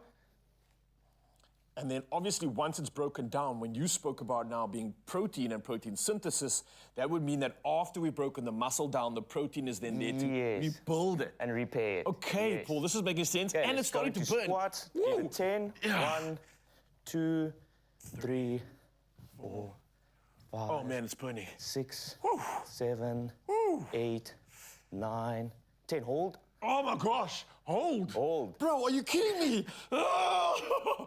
Zanzi, if you're doing this right now, keep that for about 5 to 10 more seconds. I'll give you 5 seconds rest after, and then we go into the squats again. Whoa, okay, give about 5 seconds rest. 5, 4, 3, 2, 1. Squats. 1, 2, 3, 4, 5, 6, 7. Oh my word, dude, it's burning so much. 9. This is going to challenge you. 10. Hold. Okay, so clearly this is how we break muscle down. This is how we encourage and invite protein synthesis because we're allowing 5 more seconds. Oh my gosh, dude, it's shaking. Give yourself rest. Oh my gosh. Okay. Give yourself a good 15 seconds rest. Okay, and then we're going to go into a lunge position. Whoa, that was intense, dude. Let's give yourself, I'll give you 10 more seconds. Okay, thank you so much. All right. Okay, so I'm hoping that I can invite some protein into the muscles right now. Can you feel the blood circulating? Yeah, blood's circulating. Obviously, this is creating that thing we call the pump, right? Yes, the pump. They call it a pump. Nice. Okay, so the muscle's broken down. Yes. The pump has occurred, which means the blood's coming back into the cells, hopefully bringing that protein in that you spoke about and causing that synthesis to occur. All right, next let's get into it. Let's go into the lunges. Lunges? Okay, oh my gosh, my legs are burning. Hold. Yeah. Keep that hold nice. So off the knee, yeah? Off the knee. Gonna keep that for about 10 seconds. Oh my gosh, it's gonna burn again. Yes, it is. Of course it is. Why are you doing this, Paul, on a Monday? Okay. Again, Mzansi, this is exciting because this is such an effective way to stimulate the muscle that Paul's talking about right now. We're working the glutes and the quads. We're getting it to burn and we're getting that size and volumization back when it repairs. What's happening? All right, and 3, 2, 1, 10. Oh no, why? Why is he doing this? 2, 3, 4, 5, 6. I'll give you rest after this, then switch. 7, 8, 9, 10. Rest. Give about 10 seconds. Zanzi, if you're sticking with us right now, enjoy this burn. This is how we're building muscle. This is why we have protein afterwards to repair, allow that synthesis to occur, and get those gains, baby. Now, obviously, I would recommend with some resistance training and weight training with this, you won't be walking for at least 2 to 3 days. All right, so Paul and I are going to finish off the other side of this leg workout. You can join us as well. But brother, thank you so much for coming through and educating us on this holistic appeal for not only just working out, but the fuel and the nutrition that's so important. So, yes, please. Paul served us. I hope you enjoyed this. And let's carry on with the burn. Whew. All right, we got this. Keep that hold, keep that hold. 3, 2, 1, give me 10. All right, let's go. 2, 3, 4, 5, 6.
Now you can generously give a voice to Storytime.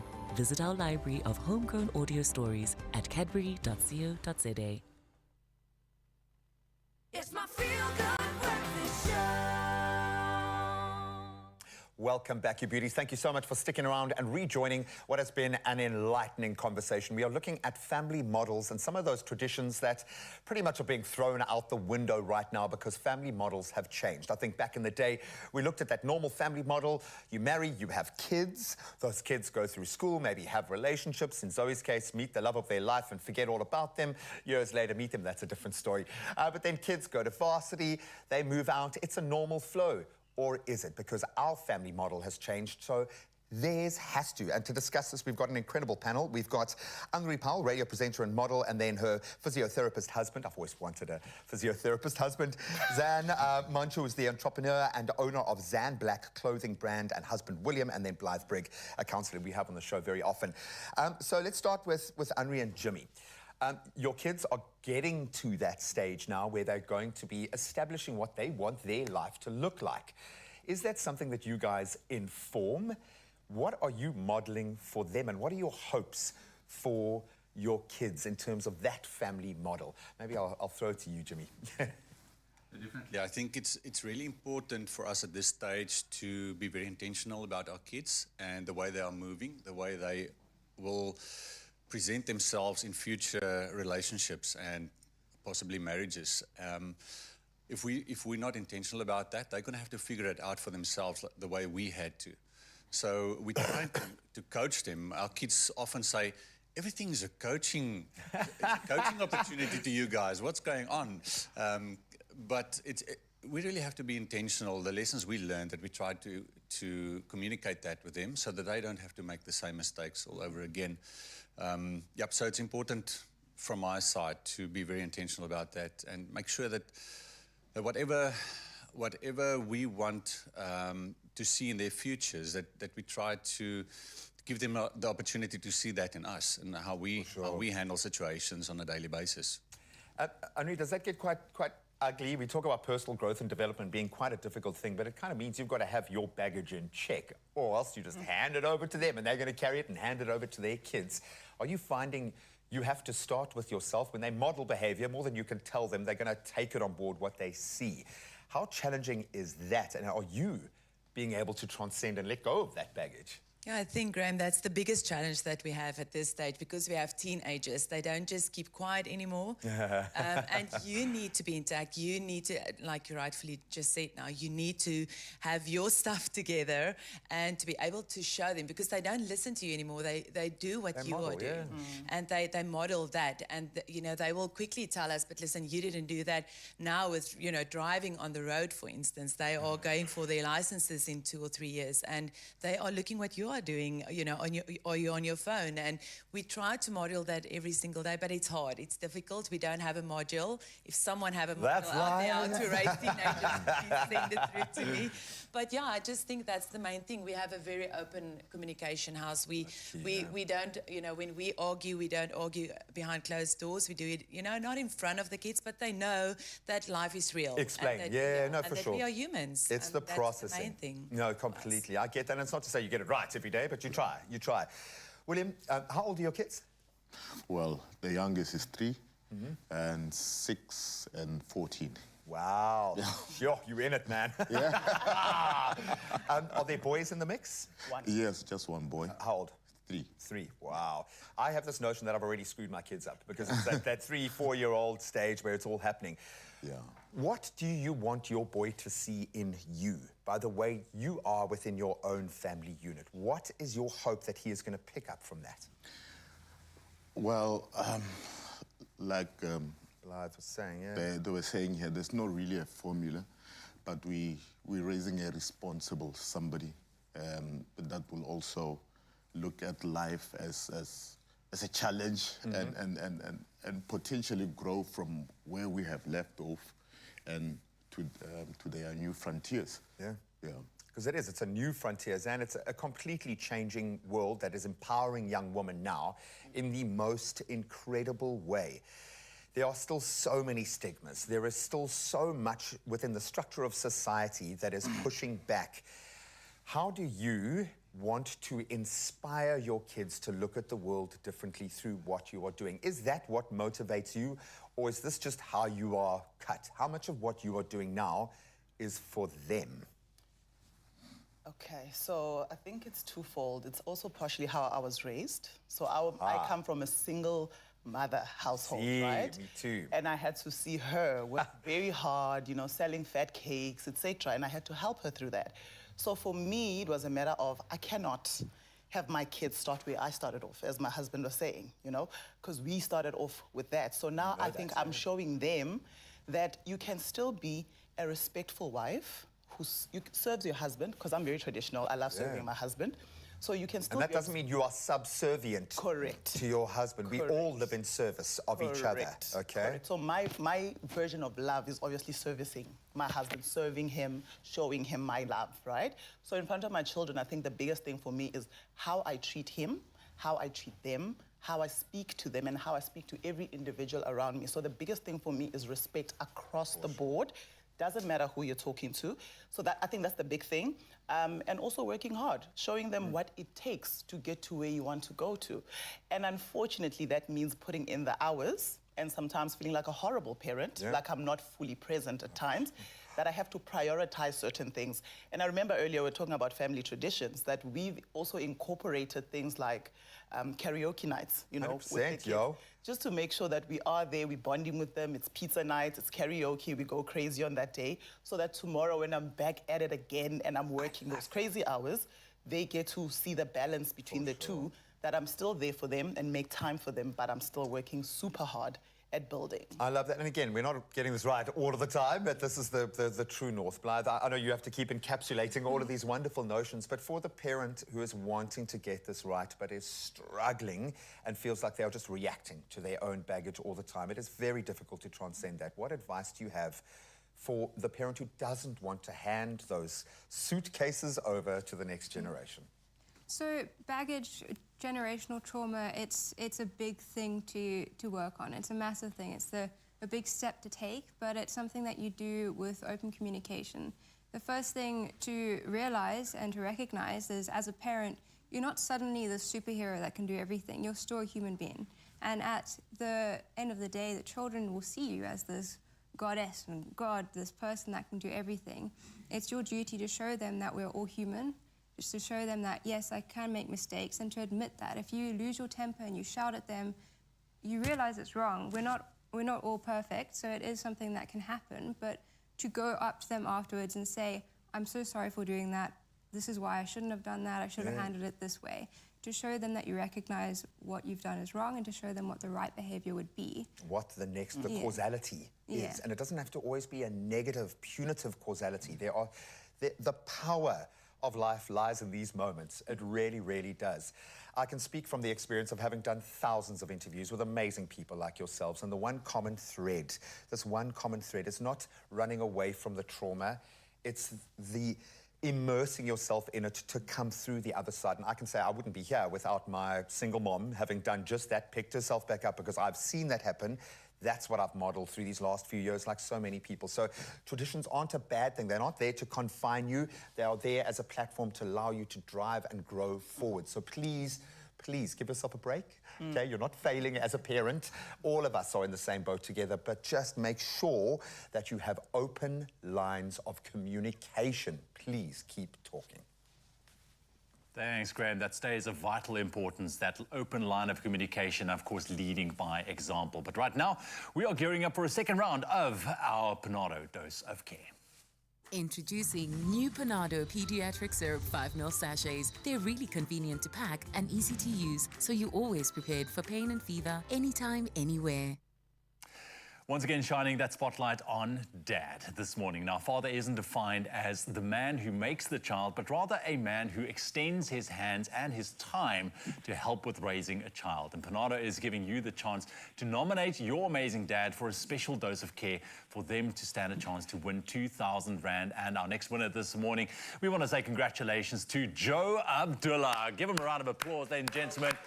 He's our lucky winner this morning.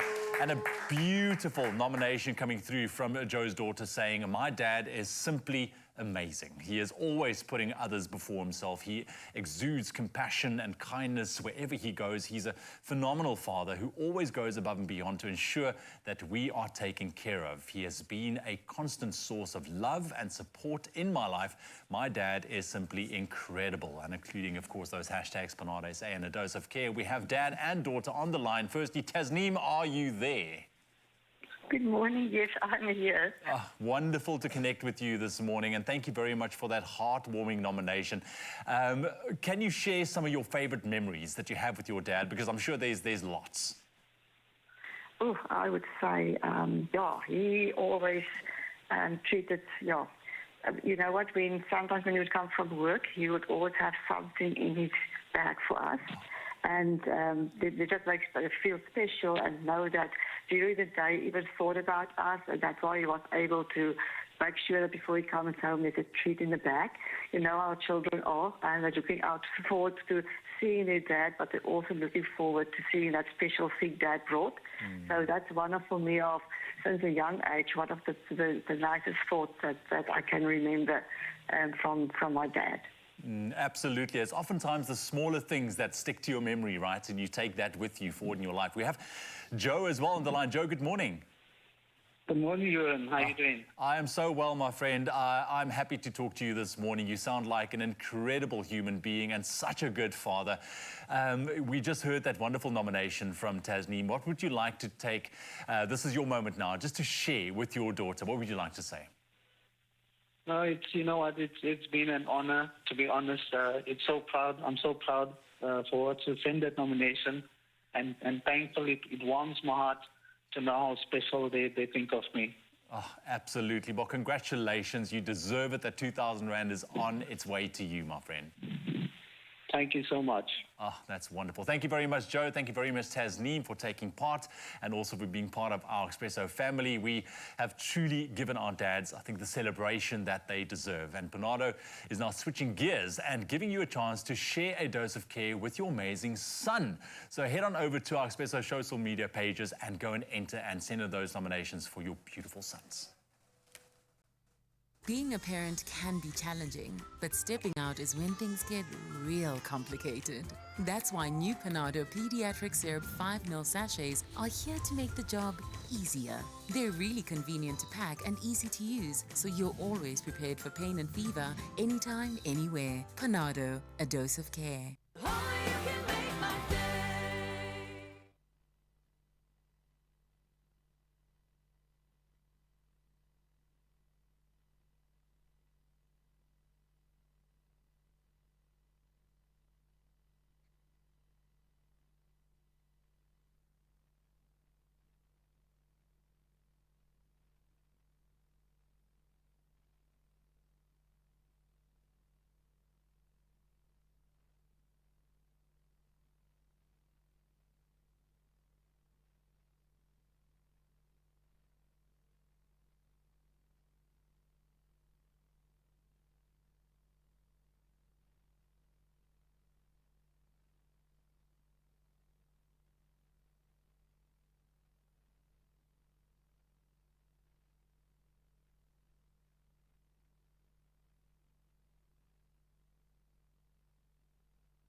It's my feel-good breakfast show.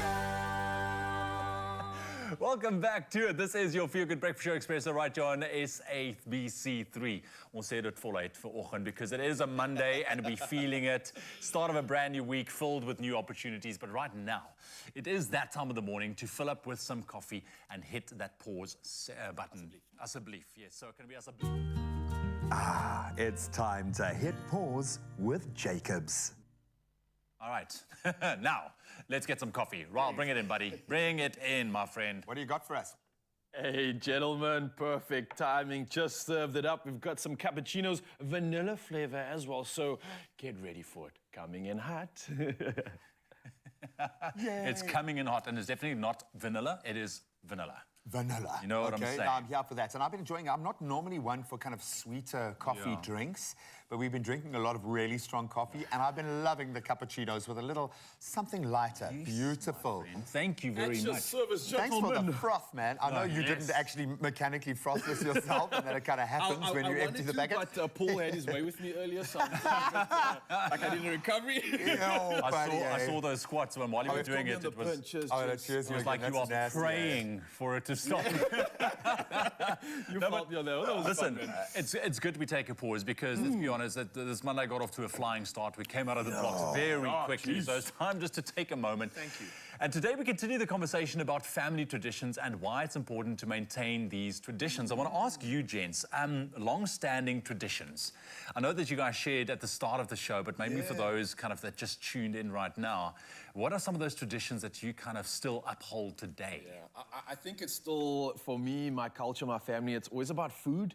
Food always has this association with some great memory. So I can always remember Christmases going to like the grand's house and everybody rocking up there.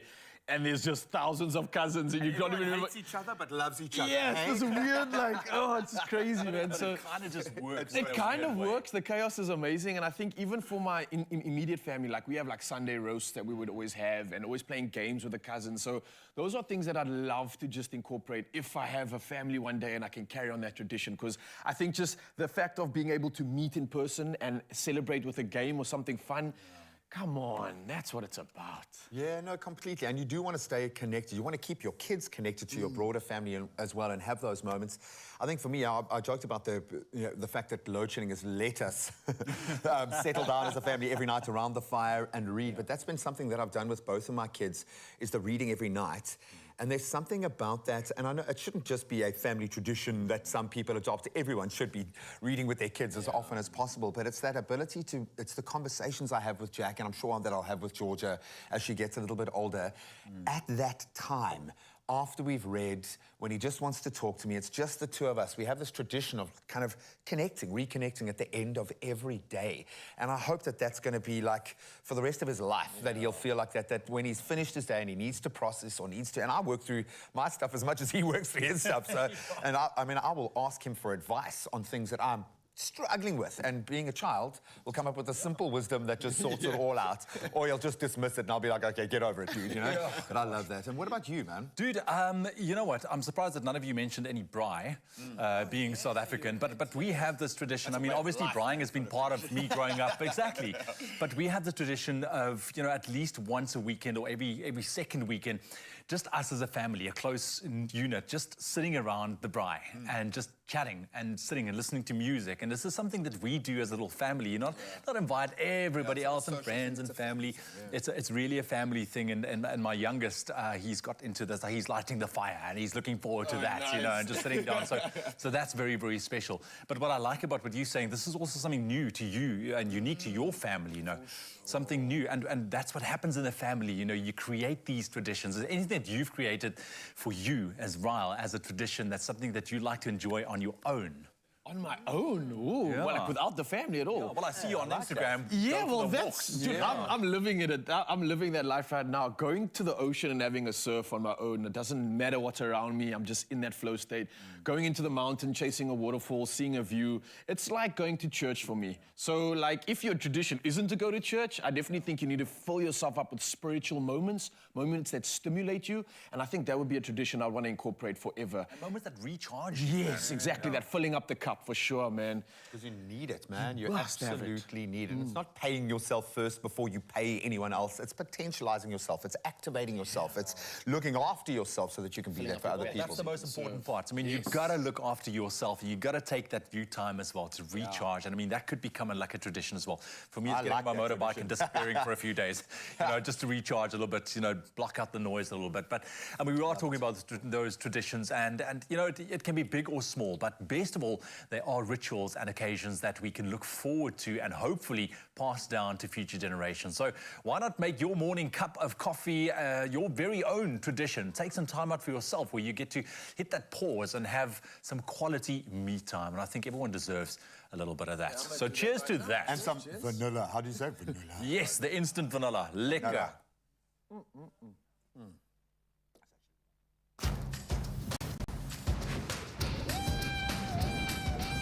Making a cappuccino with thick creamy froth is now impressively easy. So while we are on the tip of family traditions, we, of course, put it to you guys this morning. What are some of your favorite family traditions? Maybe hitting the clubs every weekend is one of those. I guess. Let's see what you have to say. Yes, on Pride, Simelane comes through first and says, good morning. My family's tradition is having Sunday lunch together. No matter how busy the week gets with our different commitments, Sunday mornings are reserved for strictly family. I like that. Reserved for the good stuff. That. That's nice. More of that, please. We've got Corin Becker also comes through saying family gatherings at least once a month. All the fam getting together and just chilling. Yeah, I'm here for that. I like that. Basil saying getting together with family at every occasion is great. I think we're seeing a common thread here. Montikwe Cornelius Lechotone says, traditional ritual, the best way to connect or communicate with our ancestors. Nice, some rituals, I like that. And then Dion Studl also says, good morning, Expresso Show. I'll definitely show them how to braai. Yes. The one-on-ones of today's don't know how to braai. Start them young. Yes, I like, and you did that, and I like what you did. You've like passed your baton over to your kid already with the braai stuff. Absolutely, about, man, absolutely. But it's so nice to see that common thread of getting together with family because we know how busy life is nowadays. So we got to make that effort and take the time just to connect with our family because, guys, we don't have a lot of time, man. And make it intentional because you're going to look back and you're going to realize that so much time has passed and we have a finite amount of time ahead of us to spend with family. But I love the fact that that nuclear family element, that idea of reconnecting, has been everybody's favorite tradition, which is beautiful. Yes, the memory making. Cheers.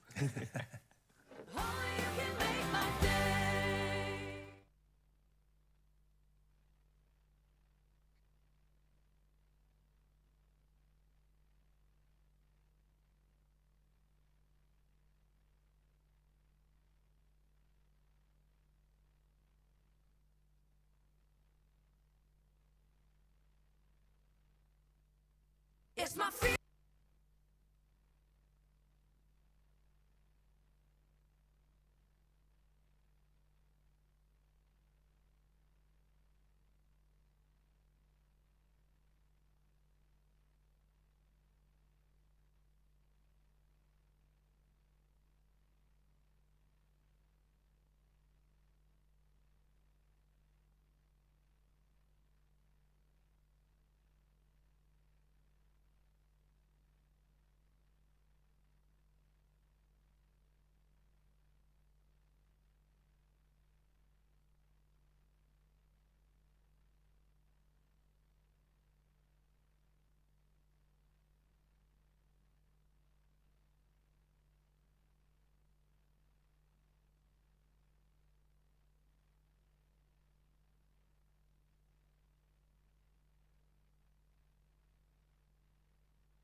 With lakeside views that rival most paintings, African Pride Irene Country Lodge Autograph Collection is a luxury upmarket hotel with spacious accommodations, dining, conference, function and wedding venues, and a spa. Winding down the Oakland Lane where cows graze in green pastures, you will arrive at a haven of peace and tranquility in the hub of South Africa's economic heartland.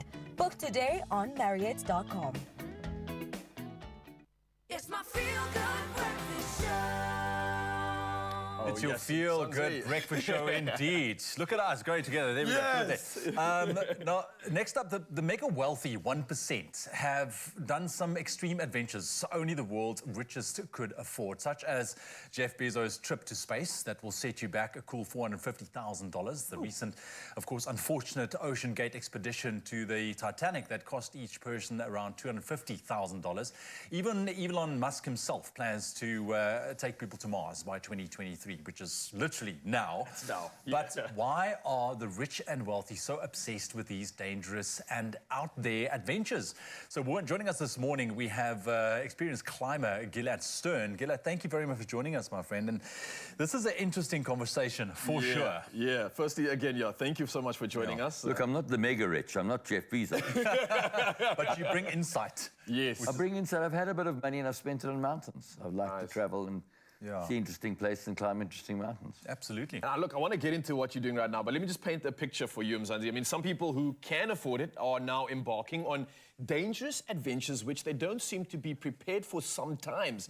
Now, there's companies offering people 3-week experiences such as the Mount Everest, which includes insured safety, a generator, and a tent that will be sent to their house in advance, which will stimulate and simulate the high-altitude air conditions so that climbers can acclimatize themselves. This is interesting stuff. Now, this premium package even offers to have someone carry your oxygen cylinders for you, also coming with the hefty price tag of $40,000 to $100,000 US per person. So, do you think experienced climbers are the target market? Now, this is something that we're going to be posing to both you, Mzansi, and of course our esteemed guest over here. This what do you make of all of this, fascinating man? concept. I mean, this is taking preparation to obviously a different level, and you know how dangerous it can get, but now they are trying to take these precautions. They're bringing tents to your house to acclimatize, but can companies like this actually 100% guarantee your safety? I mean, it comes with a hefty price tag because obviously we are dealing with nature. You need 3 things to climb mountains. You need the ability and some sort of physical ability. You need the desire, and you need some money because to get to these places is expensive. But the desire is the problematic thing because when you really want to, I've wanted to sometimes, then you expose yourself to terrible danger, which I realized I did. Very thrilling in prospect, but in retrospect, I'm not sure I should have done it because it is very scary to be in an avalanche in the Everest icefall, life-threatening stuff. Yeah, absolutely. Because I mean, you can't take the mentality as like, okay, cool, I've got enough money. I want to do something crazy, so let's pay for the experience. Yet you are still the one that's going to go through that. I always believed it could never happen to me. I always thought, well, it's going to be somebody else maybe. People die, people get injured. But I thought somehow it wouldn't happen to me, and I realized that that's crazy stuff. So if you've got the money, you can do amazing stuff, but you have to take along some expertise and some understanding that it's complicated. You can't just pay for it and think it's going to be okay. Well, I mean, for you, obviously, you having that thought in mind, what has it changed in terms of your perspectives when going into these ventures? Because firstly, there's the why, right? Why do this in the first place? If you know that there potentially is a risk, are we even looking at the risk at all? Or it doesn't matter in this instance? And how would you relate to that? Because it seems like all this money in the world, you can do anything. Why risk it all is my question. What's the reason behind this? Well, the thrill is fantastic. To stand on the peak of the highest mountain in Antarctica, for example, or see amazing places is a great thrill. So you've got to balance the thrill, the reward, and the cost, the potential cost. But we tend to minimize potential cost when we assess situations. So it's fantastic to get to the top of an amazing mountain, some crazy place in Iran or in Antarctica. It feels great, and you minimize when you're doing it the potential downside. The downside means the downsides. All the way down. Absolutely, and in light of the recent Ocean Gate saga, a very, very sad story as well. But again, you had the situation where you could pay your way to experience something incredible, but still, it comes with a lot of dangers. And I think those that bought the tickets, they didn't really know what they're letting themselves in for in terms of the preparation, in terms of the tech behind it. They just bought the ticket. What do you hope people take away from this whole saga that we saw? I don't know anything about submarines, but it's a bit more complex than just buying the ticket, because you've got to be prepared. One has to have some ability. I like to climb mountains, and I can climb and climb. I like that. So it's not just a simple thing, you pay the money and you get the experience. I think that everyone's got to evaluate these things in our lives ourselves. We see amazing people driving crazy ways. You think that person's going to kill themselves on the road. So I think that life is complicated, but if you have a bit of money and a bit of intention and passion, you can do interesting things. But you've got to weigh up the factors, the risk as well. It's complicated. But you being someone that, in my opinion, has lived, you've had a fantastic innings, to say the least, and I hope it carries on for many years to come. What advice have you sort of culminated in your experience, both with having some sort of way of doing things in the world a little bit easier than others, but also having all these options in front of you? What advice would you have to those that are maybe in a similar position looking for a thrill? It's a trick question, but the only advice is do what you love, if you can. Okay. I understand that it comes with prices in life, but if you have a passion, follow it. Don't be crazy, don't get killed, don't do crazy stuff. But I've done a few crazy things and I've loved it.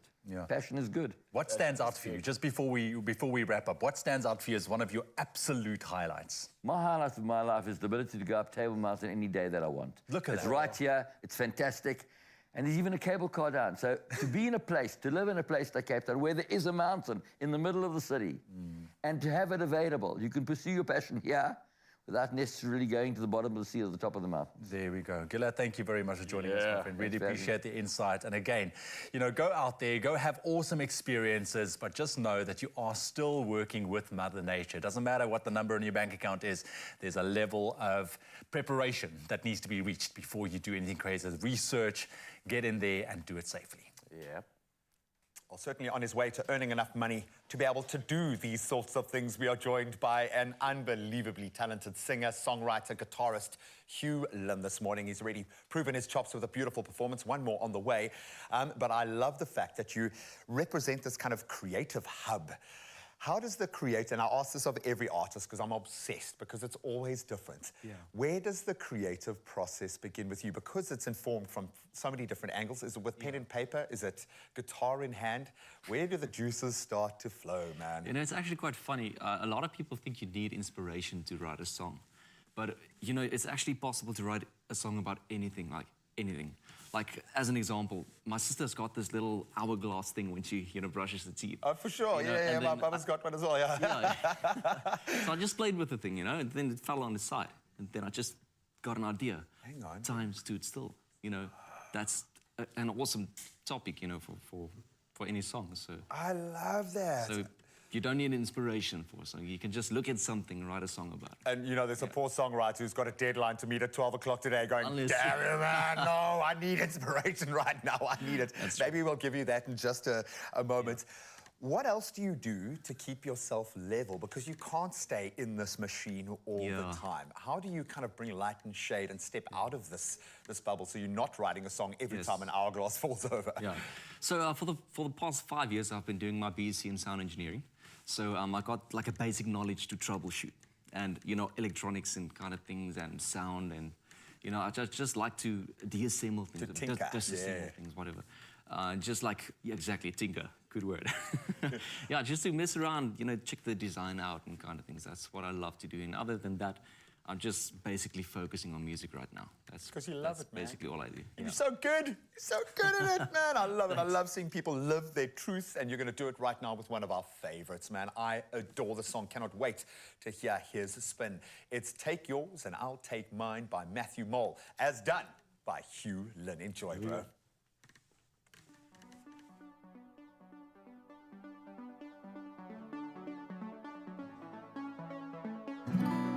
Take yours and I'll take mine on the right hand side. I'll I'll rest, and you'll find that you take rest in the wine. So take these words and make them right. So one day you and I will write our names in the sky.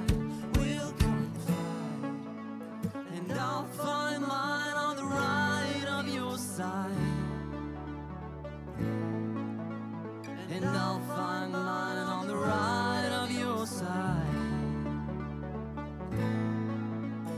If I throw away my fear and try to set things right, and I'll find mine on the right of your side. Hey!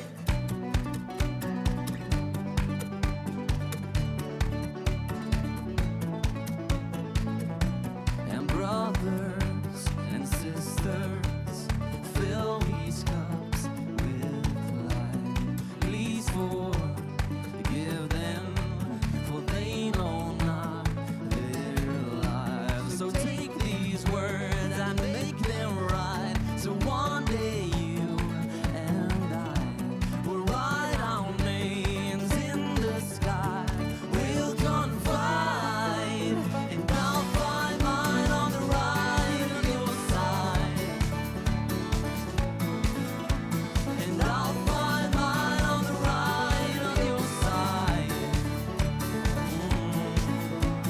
If I throw away my fear and try to set things right, then I'll find mine on the right of your side.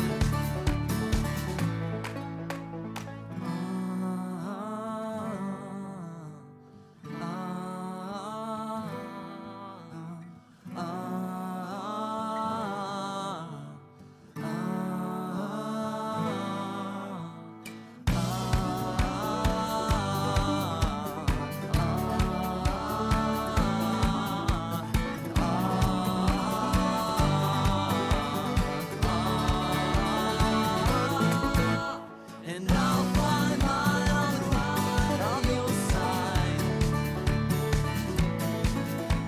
And I'll find mine on the right of your side.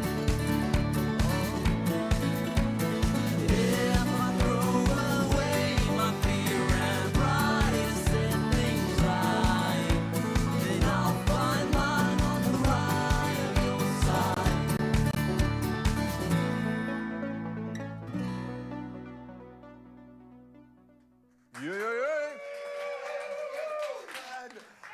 How did that feel, man? How did that feel? A bit nerve-wracking. A bit nerve-wracking. I love it. You know what I love, dude, is looking into your eyes, dude. There are these little moments where you just light up, and that smile is awesome, dude. The fact that you clearly are doing what you need to be doing right now.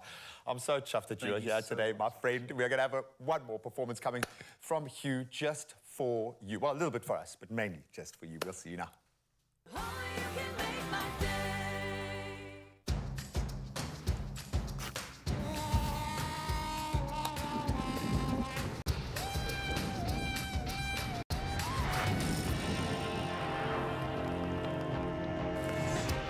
Making a cappuccino with thick creamy froth is now impressively easy.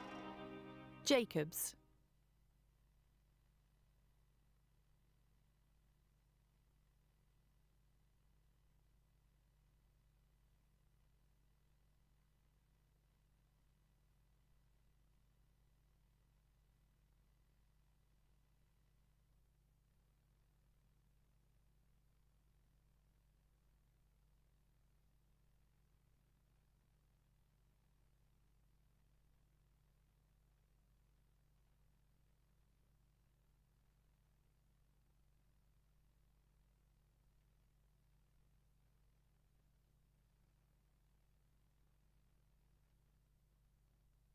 Check this.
It's my feel-good breakfast show. Welcome back. Let's talk money. In fact, let's talk money archetypes. Are you a big spender, a penny pincher, or perhaps a risk taker? Well, when it comes to money, we all have a very, very different relationship with our finances. And this is known as our money archetype. And knowing what our archetype is can significantly help us to make better money choices in the long run. You've got to know yourself, and here to help us explore our complex relationship with our money is the Executive for Financial Wellness and Advisory at Nedbank, Dr. Frank Magwegwe. Dr. Mags. Great to be here. I Good. like the way you really introduced it, because money really is central to our lives. It is. And the idea of know thyself really speaks to this thing of money archetype. Money archetype is a big word for money personality. And for me, when I think of money personality, I think about who is in the driving seat of your money. That's your personality. Whether you're a penny pincher, whether you're a risk taker, whether you're a gifter. And there are times where each one can be okay. Absolutely. It's not to say that you need to change yourself, but knowing a little bit about how you are going to respond in critical moments allows you to plan forward. So what creates this money archetype in your experience? What leads us to the point of, is it a psychological thing? Are we copying our parents? We've been speaking about the sins of the father. Yes. Today, what informs that money archetype? It's a little bit of everything. So I think one thing we must get clear at the beginning, and we're hinting on it now, there's none that's bad. Okay. Right? So if you think of personality, for example, we've got people who say they're extroverts, and then we've got people who say they're introverts. It's like that. But where problem starts, if it's too much of one thing, if it's too dominant. So where do they come from? Well, they come from a little bit of genetics, right? Just like some people are a little bit more impulsive than others. Yeah. That certainly drives it. Another is what we call it Nedbank, financial socialization. Simply meaning, as you were growing up, what were the discussions around money in your family? What were you exposed What were you exposed? What are you observing parents doing? So that comes into play. Your level of financial knowledge. Just the general knowledge around savings, around investment, what we often call financial literacy. Then, of course, I must throw in this one. Keeping up with the Jordans. Seeing what others are doing and wanting to do it with your money. That also is a big part of money archetypes. And the world doesn't help. It doesn't help because it reinforces I want that those. car. Yeah, My exactly. mate adversity is driving it as well. I want it. How would you say the best way to establish what you are? What questions do you need to ask yourself? How do you go about identifying what archetype What a person? wonderful question. So what we're trying to do is really to say, what is it that I do with my money? What informs it? So part of it is just reflecting on, am I the person who's saying, I want it now, I get it? That gives you an idea of, maybe I don't necessarily like planning, as an example. Am I the sort of person who says, a friend comes to me and they say, hey, Baba, things are tough, help me. And you're always helping others. That could be an example, of a carer. Sometimes a carer would ask another question. Do I care so much that I often end up in financial challenges Do I care about myself? but I'm helping others? Am I caring about myself? We often talk about the gifter. That's a person who says, hey, I must pat myself on the back. I've done something good, I'm getting myself a gift. So you sort of ask questions, what drive what I'm doing about my... But what we have also done is Nedbank, to make it easy for consumers. We have a website, nedbankmansecrets.co.za. You can go there. A number of psychological questions that we ask. It's not a lot, about 10 or so. And out of that comes what we are talking about. Are you a gifter? Are you a penny pincher?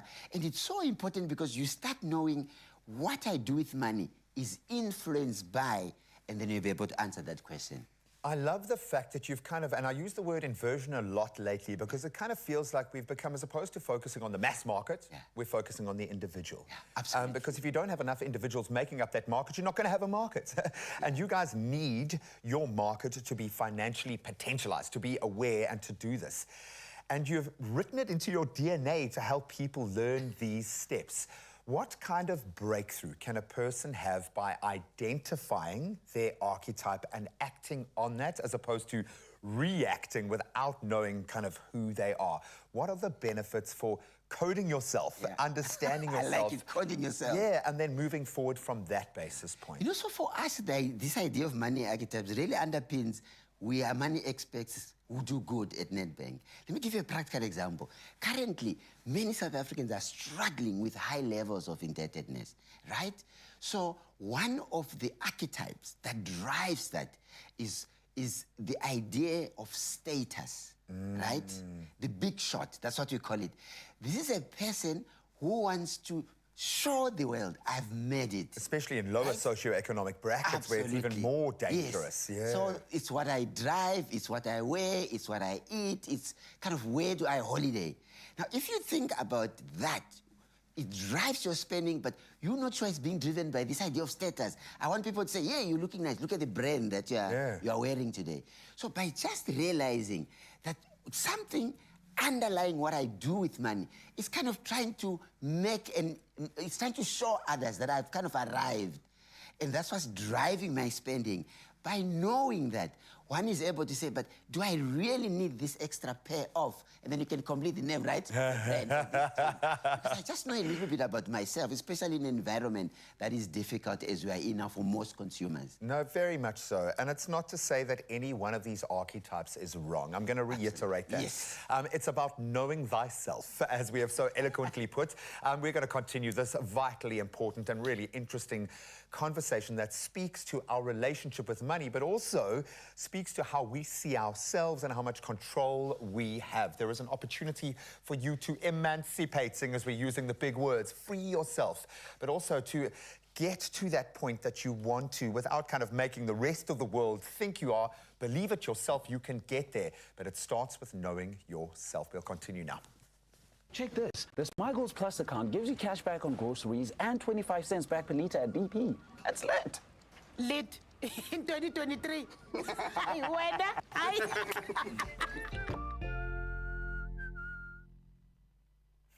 Now, I know you feel me when I say winter days, they are dark, they are cold and wet. But at least we have plenty of options when it comes to bundling up and keeping warm in this frigid weather that we are experiencing. So we brought in a specialist, content creator, the stylist, Shiraz ready in the building, and he's got a winter survival closet that is going to get us gents through all the chills. Can I just say how lekker you look? I feel lekker, Your man. Woolies came with the turtleneck. Can I just say that is an essential, so I'm going to start there. Okay, straight into it. I'm getting into it. And obviously, we want to survive winter. I think it's one of our coldest in years. I know you like to go hiking and all sorts of things. You love the cold weather, but the rest of us, we want to embrace it from a fashion point of view.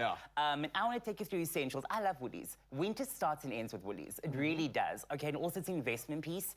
Every time you buy something at Woolies, I'm going to take you through some of those. Okay. My thing always is a base layer. I love a good base layer. Yes. So the reason why I'm standing is because I just want to show off my lekker Woolies fit here. Oh, look at so. Are you rocking the official look here? Can Even you the come on jersey. the morning show and not have a moment with love Woolies this, on? man. Yes, on that note, I love a base layer. So I like a long sleeve because I get cold very quickly. Yeah. I love a base layer. And for example, this is a really good everyday top. I love wearing this just as my first layer before I obviously plan the rest or pack on the rest of my outfits. Really good long sleeve. I love the ribbed edges. It's really good quality. Really good fabric as well. You need to feel that. Get in on that. I love it. Nice. Okay, Woolies I got you. is a go-to for that. And we've got options with colors for that too as well? Absolutely, a range of colors. Also, if you're someone that's not bold on colors, a great way to add color into your outfit is with layering, which is exactly what you need to do in winter. And the tip for layering is start light and work your way up to heavy, okay? And to the thicker pieces, right? I'll get there. Right. I would normally do that. And then sometimes I do a bit of a shirt, just over that with a bit of a color contrast, even if you did a lighter base. Ooh, I like right? that A lighter base. Yes. And then a shirt just over that. Could work really well. I love a plaid or a check in winter. It's a really good go-to. And again, an investment piece that you can keep for a while. Then over that, when it's like really, really cold, I love a good cable knit. How stunning is that? That has this regal feel I know, to it right now. It just I'm makes loving you it. feel warm just by looking at it. Yeah. I love that moment. And also, again, an investment piece. This is not going to date anytime soon in your wardrobe. True. You see this texture, you see this color, it's timeless. And that's what I love about it. And also, I can see how you could work this in so many ways. Again, you can use it in summer for those colder nights as we move from spring into summer at the end of winter. Throw it over your shoulders. I love that moment as well. Again, and I love that Woolies gives us that moment. And then pants. Super essential this winter is definitely the cargo pants. You need it. For your hiking days after, when you go for a liquor breakfast, this is the one. Go to your W Cafe, get into this pants. I love it. I love a drawstring. I love a ribbed edge as well. Not only does it give it that utility look, but it's still quite tailored. With the pockets on the side. And that's something I wanted to talk about because the military of the past used to be this like baggy, oversized look. But I like the fit that you get with it, which is something you can almost style up as well. Exactly. Add a jacket or a coat to it, and at the same time you can wear it down, be easy, and be comfortable. And if you're not the utility wearing type of person, like you just said, this is different for the man that just wants a plain, simple, smart pair of pants. I love a good chinos. And again, Woolies has really good detail. I mean, it's got a good amount of pockets if you need that. But if you're just a good old jeans type of guy, you can't go wrong with a good pair of slim fit jeans. I love it in a lighter wash. This is the perfect pair. You can just see it coming together. That with your base layer underneath that will look really, really cool. But also, like I said, jackets are essential this season. Let's get that back on there. And this is a great way to enter your pop of color. And especially the And a fact good that- puffer, you can't go wrong. It's going to be around for a while. It's an essential right now, especially if you take into account the winter that we're going through, how cold it is, but you don't have to worry about not looking stylish because... Exactly. like you Introduce said, a puffer. I like Introduce that. a puffer. Maybe you're going out for dinner with your loved one, a blazer instead. And then what I would do is I'd have my base layer, I'd have my shirt underneath and then my jersey just over the blazer. Ooh, with this, okay. I see where And you're what I going. really like about this, it's like a wool blend and it's really, really good. Also, it's not giving super formal. It's still giving smart casual. You know what I mean? For those winter nights out. Now, I know you. You like to wear plucky. You like to show your toes because you've got nice toes. But essential this winter is boots. Yes, okay, and Woolies please. has got a really good range of boots in. I'm wearing a pair this morning. Oh, nice. But the chukka boot is super essential. It's the black one that's on the stand over there. A must-have in every man's wardrobe this winter. But 100%. I have a treat for you this morning. Okay. We have a lovely model here called Aya. And let me just say, I want to turn you into a little bit of a stylist, man. Me? Okay, nice. Essential. Let's I want to do show you this. how to layer your looks this winter. Aya, if you want to join us. Aya, get in there. And maybe this is an opportunity for any gent that's struggling to style themselves. Maybe you can go through this process right now. So Aya, he's just rocked in. What is he starting with? He's These are already base got layers. his base layer. He's got his base layer, the chinos that I spoke about earlier. Yeah. He's got his good boots. So working from the Nice. bottom up. Okay. Boots, that's essential. He's got his chinos on. He's got his base layer, which is basically his turtleneck. What I would do is, if you want to grab the check shirts over there. All right. So can I be your assistant here? Let me assist you. Got the check shirt coming in. Yes, please. So we're putting that on. Do you want to put that, pop that on real quick? On for you. And like I said, when it is obviously getting colder at night, so you'll be wearing this maybe during the day. Hold on. I just need to do something quickly. Pump. There we go. All right. There we go. And then you can pop the puff on over here, Aya. And what's really, really cool is you'll wear the layers in the morning and take it off during the day, right? And maybe for that really, really cold mornings, you just want to pop on a bit of an accessory, you know, make it a little bit more fancy. There we go. Okay, I see you. And you're good to go. And what I love about Woolies is they've got these puffers in both hooded as well as not so hooded. I love this one over here as well, like that I one said. is a But statement. look at how he introduced that pop of color into his winter essentials. Yeah, and he that's still how you looks layer. good. And like you said, man, it looks like the man's actually got a couple of options on outfits. Exactly. All layered He's got into like one. 2 to 3 outfits in one. If he's going out for this evening, he'll take the puffer off. He'll just have on the shirt, and you know, there he goes. From day absolutely to love night, it. layering with winter, and Woolies has all of these essentials for you this Okay, so not only have you educated us, but you plugged us in on where exactly it is to get the best layers, and that's, of course, Woolies. So thank you to our models. Thank you to for you as well. I'm considering you a model as well, the way you're Look looking at in me, this. I know. Looks I really look good. liquor in my layers for Serving. winter. A good knitwear is the way to go. Oh, I love that. I'm going to keep that, and that is gold for the week. So you, Mzansi, you can keep the chills at bay with Shiraz's Winter Survival Closet. You've seen it all. Now you need to shop this look, and you can shop winter fashion at Woolworths, and it's available in-store, online, and, of course, on the Woolies app. Get warm, get ready for winter.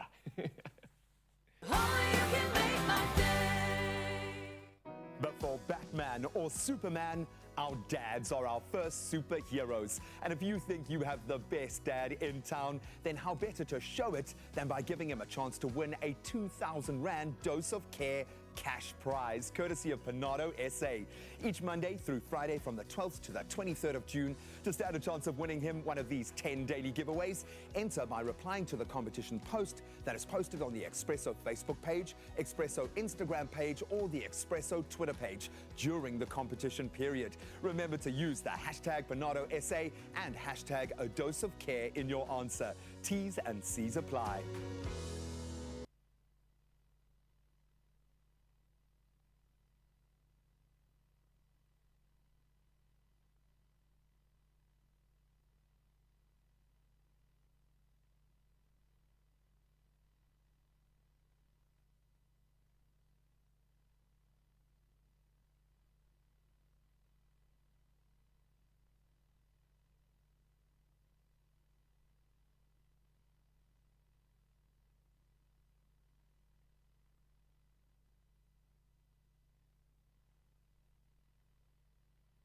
Je te tiens, tu me tiens par la barbichette.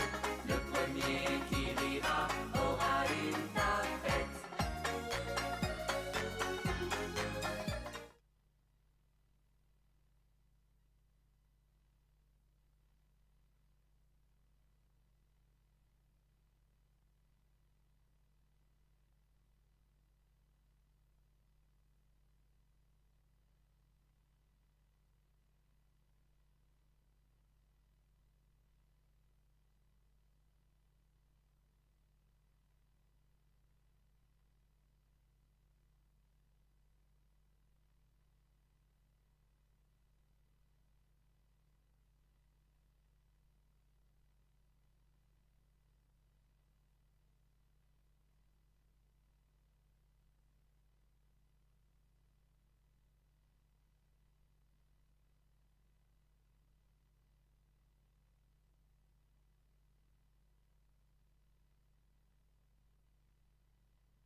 It's my feel-good breakfast show. Welcome back as we delve back into our financial discussion around financial archetypes. And South Africans are facing severe financial stress, all of us. And I'd like to believe that we are all trying our best to do better, to make better money choices. Doc is still with us. He's blown me away with this understanding of self through money archetypes, which is great because it simplifies how we can approach our financial journey. So very quickly, if you can, I know there are a few, but can you just run us through again to remind us some of those money archetypes? Yeah, so we talk of the big spender, we talk of the gifter, we talk of the carer, we talk of the big shot, and really they're just trying to capture a dominant thing about what drives one's spending, what drives their relationship with money. And of course, the viewers can think about their own journeys and which one do they think they fit in there? And no one is bad. Absolutely. In excess, anyone is And bad. in fact, Graham, we have a little bit of each. We have a dominant one, right? But we've got a little bit of each. So for example, you know, for me, if I just think of my own relationship with money, my dominant is the carer. So this is somebody say, I must look after myself, but I must also help others. Yeah, absolutely, right?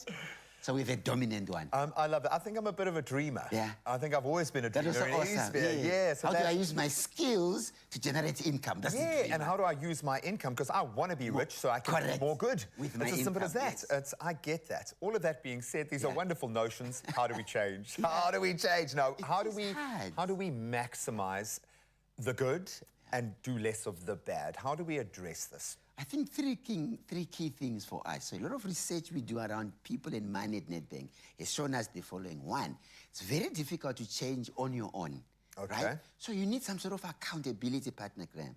So think about any change that you have done in your life. Just having someone who holds you accountable to what you said you're going to do.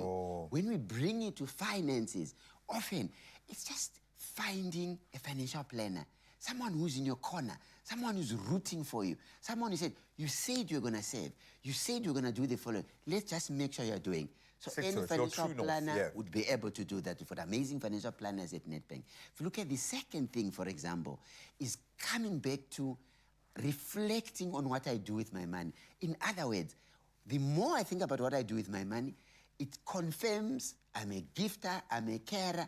What excess is? What's the dark side? I'm sorry to bring in the dark side, right? But you have, but what is the dark side of my money archetype? So as we look at that, you know what is the dark side and you are able to change. So you've got that warning light that comes on, whether it's intuitive or whether it's very obvious in your apps, whatever, however you set that up. And can I tell you, Graham, where you see that as my third offer? It's your credit report. Because the credit report doesn't lie. Yeah. It tells you, this is where you are swiping. This is where you are spending. So by looking at your credit report, you also can see, my goodness, indeed, this is my money archetype. This is what I can do about it only if it's excessive. It's confirming who you are. there's nothing wrong with that. I love that, and you guys have made it a lot easier. On the Money app.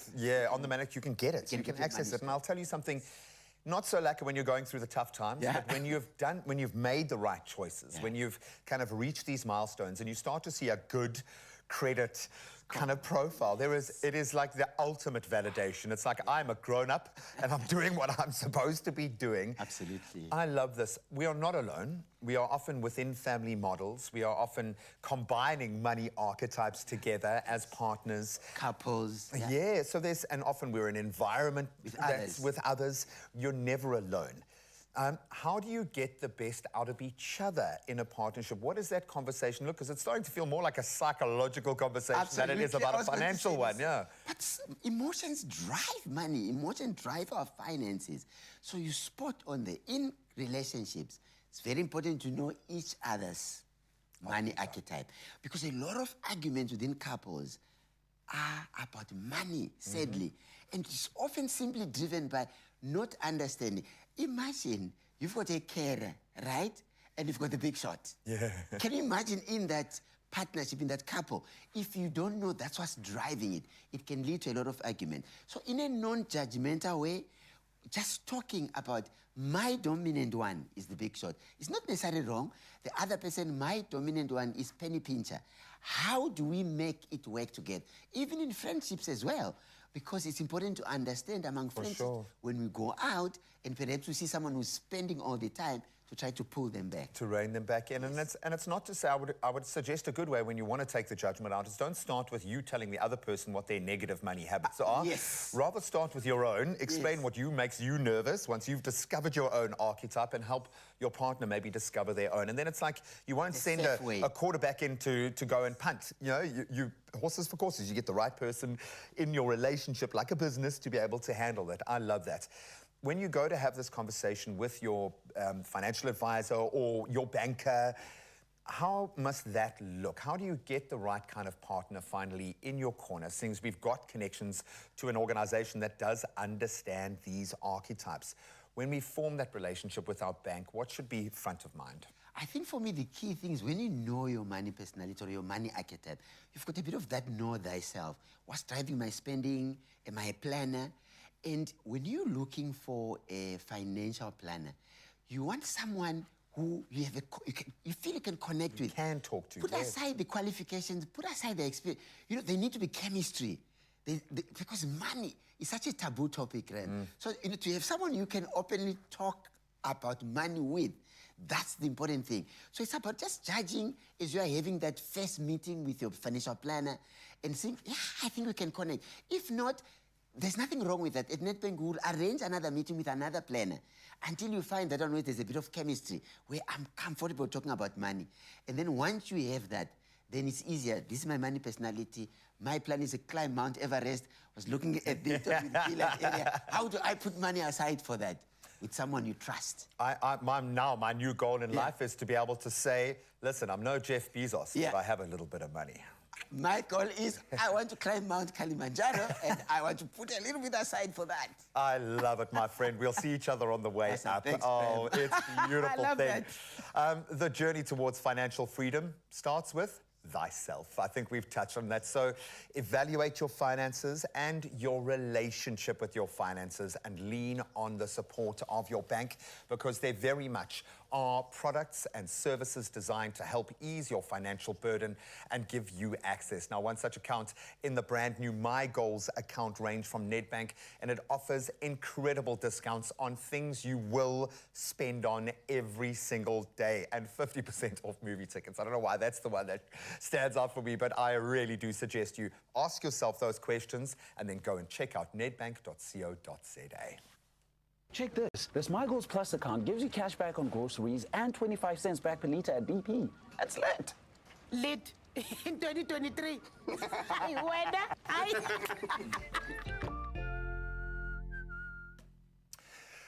All right, ladies and gentlemen, get ready to embark on a remarkable French journey. Now, purchase any Clover product and stand a chance to win an extraordinary rugby experience, plus 5 very fortunate winners and their partners will set sail on a luxurious voyage to the Mediterranean haven of Ibiza. That sets sail from the enchanting port of Marseille. Gentlemen, we've got some fun lined up here this morning. I'm looking forward to this one. I don't know if it's erring on the side of weird for grown-ups, but speaking of... It definitely is, Ewan. It definitely is, my look, friend. seeing our little... I'll explain to you in just a second, okay? So just stick around with us. Now, speaking of the French, play is the work of childhood. We know this, where imagination and laughter come together. And this is where a very famous French children's game come into play, where 2 kids hold each other's stick-on goatees, stare at each other straight in the eye, and sing a nursery rhyme without breaking a gaze. Now, the aim here is to keep a straight face. The first one to break into a laugh or even a slight smile gets a tap on the face, which is exactly what the nursery rhyme is about. Gents? Who's doing the tapping? Are you No, you guys. Well, I can do it. I can take that role. Before we play, let's quickly take a look at what we're talking about here.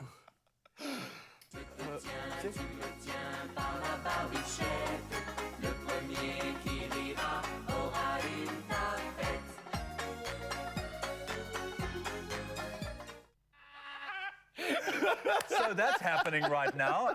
Obviously, because you know, learning French doesn't take 4 seconds. We have an English version, so this is what you got to learn. Of the song. I hold you, you hold me, by our little goatee. The first one of us 2 who will laugh will get a wee slap. No. Yes, okay. Wait, I hold you, you hold me, by our little goatee. The first one of us 2 who will laugh gets a wee slap. First one of us 2 who will laugh gets a wee. Okay, I'll say it with you and then Okay, you yeah. So here we have the hardware. This is for your top lip. Okay, so top lip. Are we sticking them on, yeah? Or we're Yes, gonna hold go them for on? it. No, you're going to stick it on, bro. Okay, so top lip. And the bottom one, because... I hate how my actual moustache didn't count as a moustache today. Oh, thank you. What? What is that? And this goes on at the bottom. Oh, wow. Where's Graham? I can't find him. All right. Carlos. Go. Carlos, you like the chili? You're just a I Mexican hold boo. you, you hold me, by our Okay. little goatee. Okay. So By you're going our to sing the little song, goatee. and then you're going to place your finger on each other's goatee, and then stare at each other and not laugh. Ra's losing gosh. already. Oh, this is Okay, gonna be hard. are we Okay. ready for round number 1? When we do the goatee thing? When is the When right you time finish to the song. hold another man's When you finish the song, you go bam. Okay. Are we ready? I don't know, but let's Okay, try. let's get to music. And 3, 2, 1, here we go. I hold you, you hold me, by our little goatee. The first one of us 2 who will laugh will get a wee slap. Come on! Are you kidding? How do you hold the straight face and icon? You guys gotta... Okay, where's the wee slap? Do it. No, you're Oh, am I doing it? Yeah, you gotta do the... Okay, there we go. I slapped your mustache I off. want the moustache to fall off with the The next one's gonna be harder. Let's go, round 2. Okay. 3, 2, 1. I hold you, you hold me, by my little goatee. The first one of us who will laugh will get a wee slap.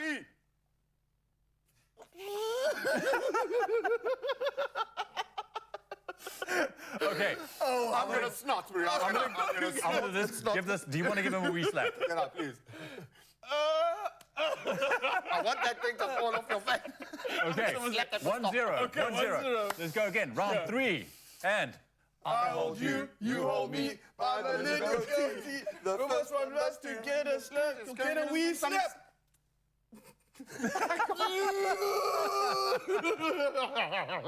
Go, put your hand. okay. Let's do one more for the decider. Come on, man. Hold 3. it together. Come on, like a Zen master. Oh. What is Mo? Yeah, you are. Does something look strange? Does it look weird? Does it look weird? You must trim that goatee, Roo. Okay, here we go. 3, 2, 1. I hold you, you hold me, by my little goatee. The first one of us 2 who will laugh, get a wee slap. I missed your goatee. Go for it, bro. I can't believe you're doing this. Wow. Okay. All right. Well done. Thank you. Yeah. Graham. Is there a winner, though? That's the Is there a question. winner in this game? You know what? try this for yourselves and just have a bit of fun. I can't believe that 3 grown men just partook in this this nice little game. But hey, our French game may be over, but your chances to win with Clover are still very, very high. Experience the thrill and gees of rugby and stand a chance to win one of 4 signed rugby jerseys. Also, keep an eye on Clover's social pages to find out more about where to catch Skalkburger around Cape Town today, the 26th of June, and also how to become part of this very exciting opportunity. T's and C's do apply. Oh, my bro. I'm just you guys. I hold you, you hold me by my little goatee. It's a wee slap.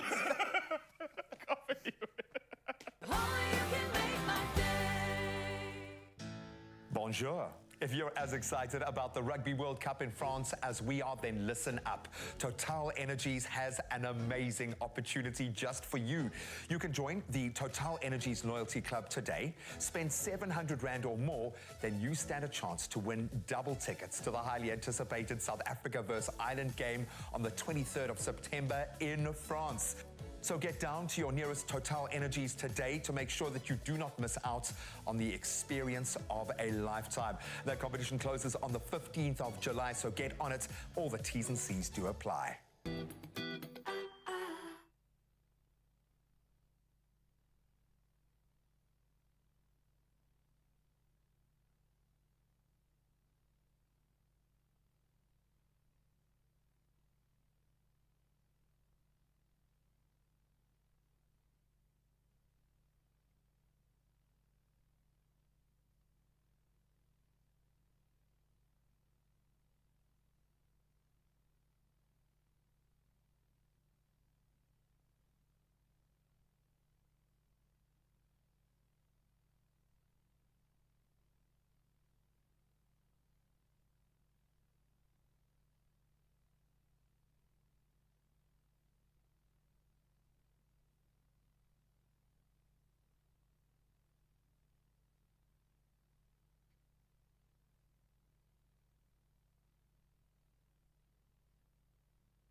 Bespoke.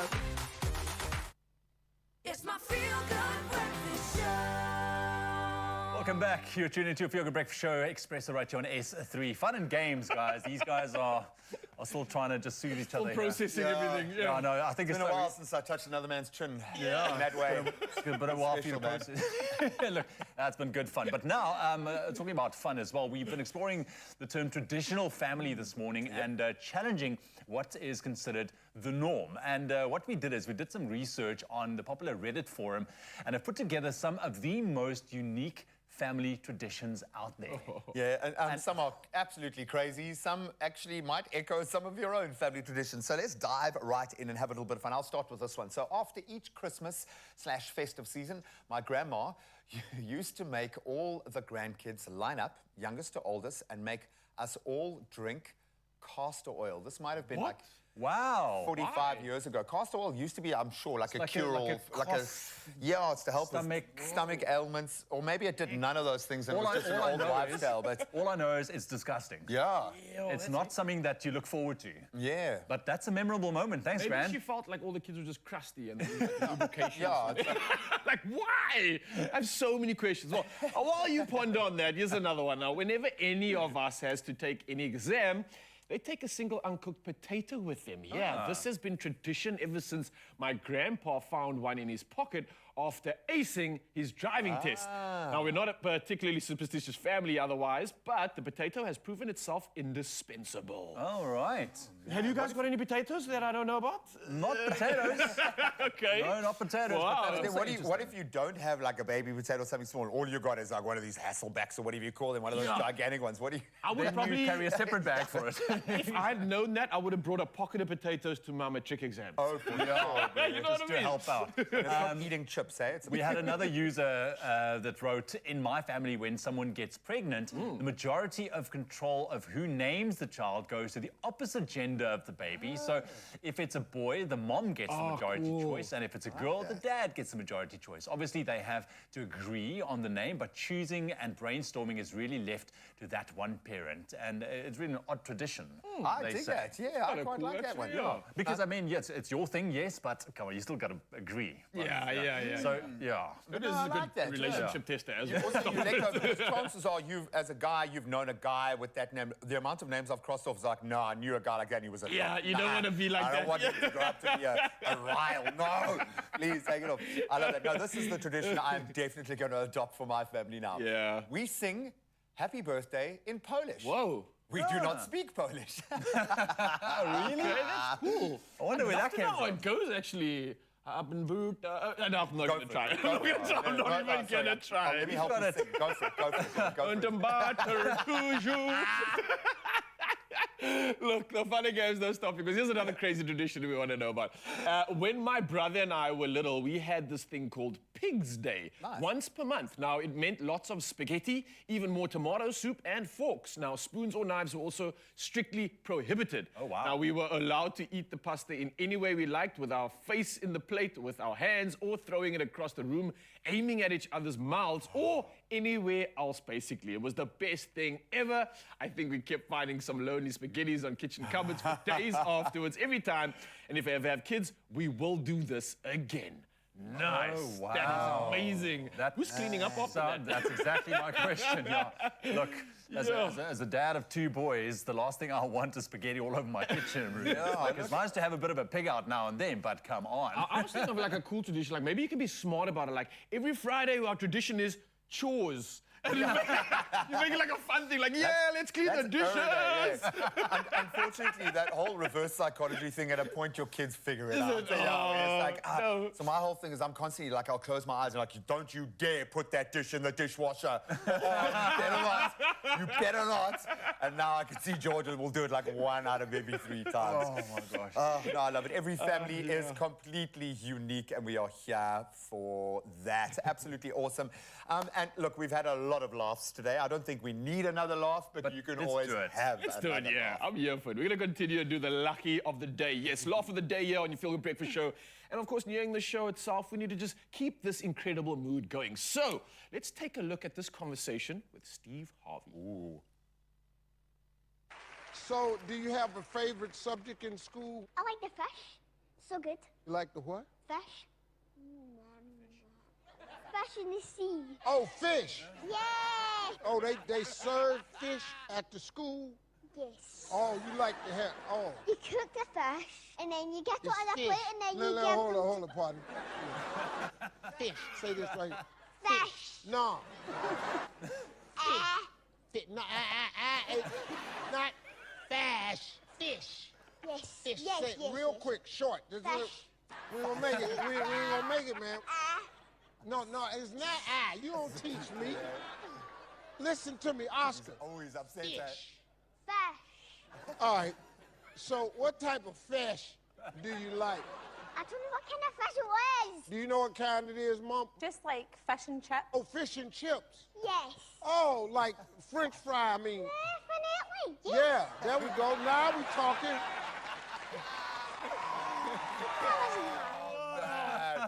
Listen, I have to deal with the Northerners up in the UK, man. So I feel you, buddy. I feel you, Steve, man. Fash. Oh, that's cute, man. Absolutely awesome. Oh, guys. I love it. I'm absolutely here for this. Luck is of the day. Keep it coming. And thank you again for being a part of this one. Because, I mean, it's Monday. It's time to elevate the mood, of course. And that's why we do this. Yeah, and, man, if you keep it going start for the your week. week on a good note with a bit of a lach, then, I mean, the rest of the week will just flow. Try not to make it a snort, like in my case. Yeah, Graham's been snorting the whole morning. Well, like a fish out of water, we've got another performance coming your way from Hugh in just a moment. He is superb and such a wonderful human being. We are here for that. We'll see you in a sec. So if it's fash, is it chaps as well?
It's my feel-good breakfast show.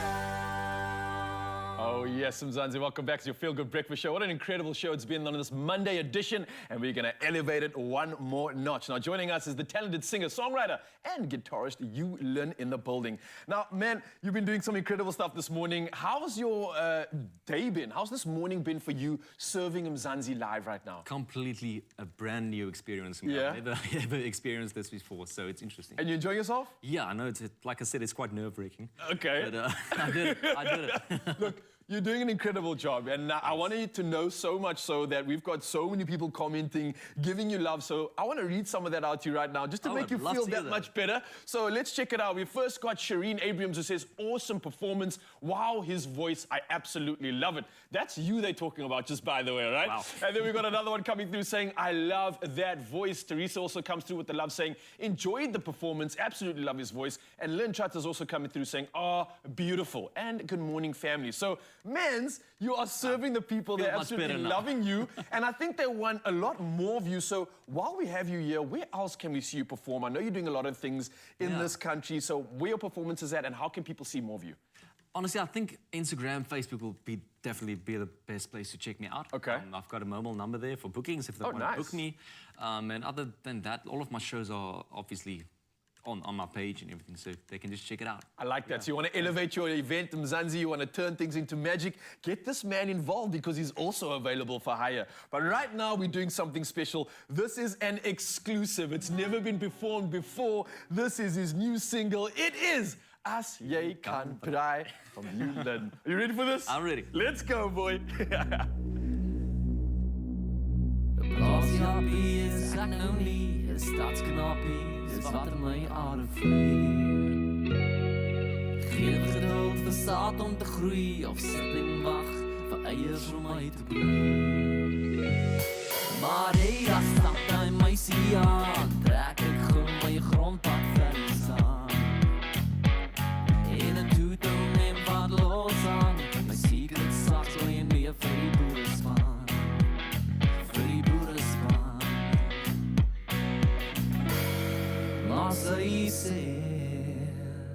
As jy kan draai, as jy kan dans, as jy kan bakkie ry, 'n bank kan ruil, werk met jou hande vuil as jy boer genoeg. Boer genoeg vir my as jy kan lag, grap om die vuur in die nacht, elke sang of dit tokkel, want die girl raak mos sag, as jy dit kan doen, en as jy lekker soen, is dit genoeg. Ja, dit is boer genoeg vir my. My taal is trots Afrikaans, ek weet sonder dit staan ek nie 'n kans. Ek praat er dan met min om te sê, want die blaas is nie aan my kinderjare lê nie. Ek hoor in die stad waar die lewe jaag, geen bok in sig, net 'n taxi plaag. Maar ja, het is in die stad maar het gesê, ek weet daar was sy in 'n man wil hê. Ja, sy sê, as jy kan draai, as jy kan dans, as jy kan bakkie ry, 'n band kan ruil, werk met jou hande vuil as jy boer genoeg. Boer genoeg vir my as jy kan lag, hoor 'n grap om die vuur in die nacht, elke sang op die tokkel, want die girl raak mos sag, as jy dit kan doen, en as jy lekker soen, is dit genoeg. Ja, dit is boer genoeg vir my.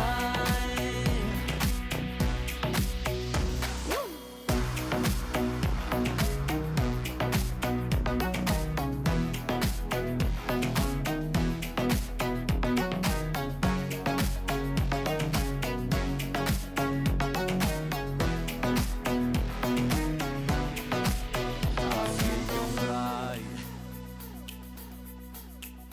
as jy kan dans, as jy kan bakkie ry, 'n band kan ruil, werk met jou hande vuil as jy boer genoeg. Boer genoeg vir my as jy kan lag, 'n grap om die vuur in die nacht, elke sang op die tokkel, want ek wil raak mos sag, as jy dit kan doen, en as jy lekker soen, is dit genoeg. Ja, dit is boer genoeg vir my. Ja, as jy dit kan doen, en as jy lekker soen, is dit genoeg. Ja, dit is boer genoeg vir my.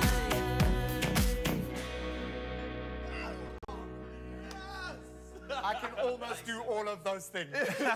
Almost. We can bright check, we can dance check. Okay, it doesn't stop. How did that feel, dude? Amazing. Dude, Amazing. Thank you that's so much. such a lekker tune. It's a vibe.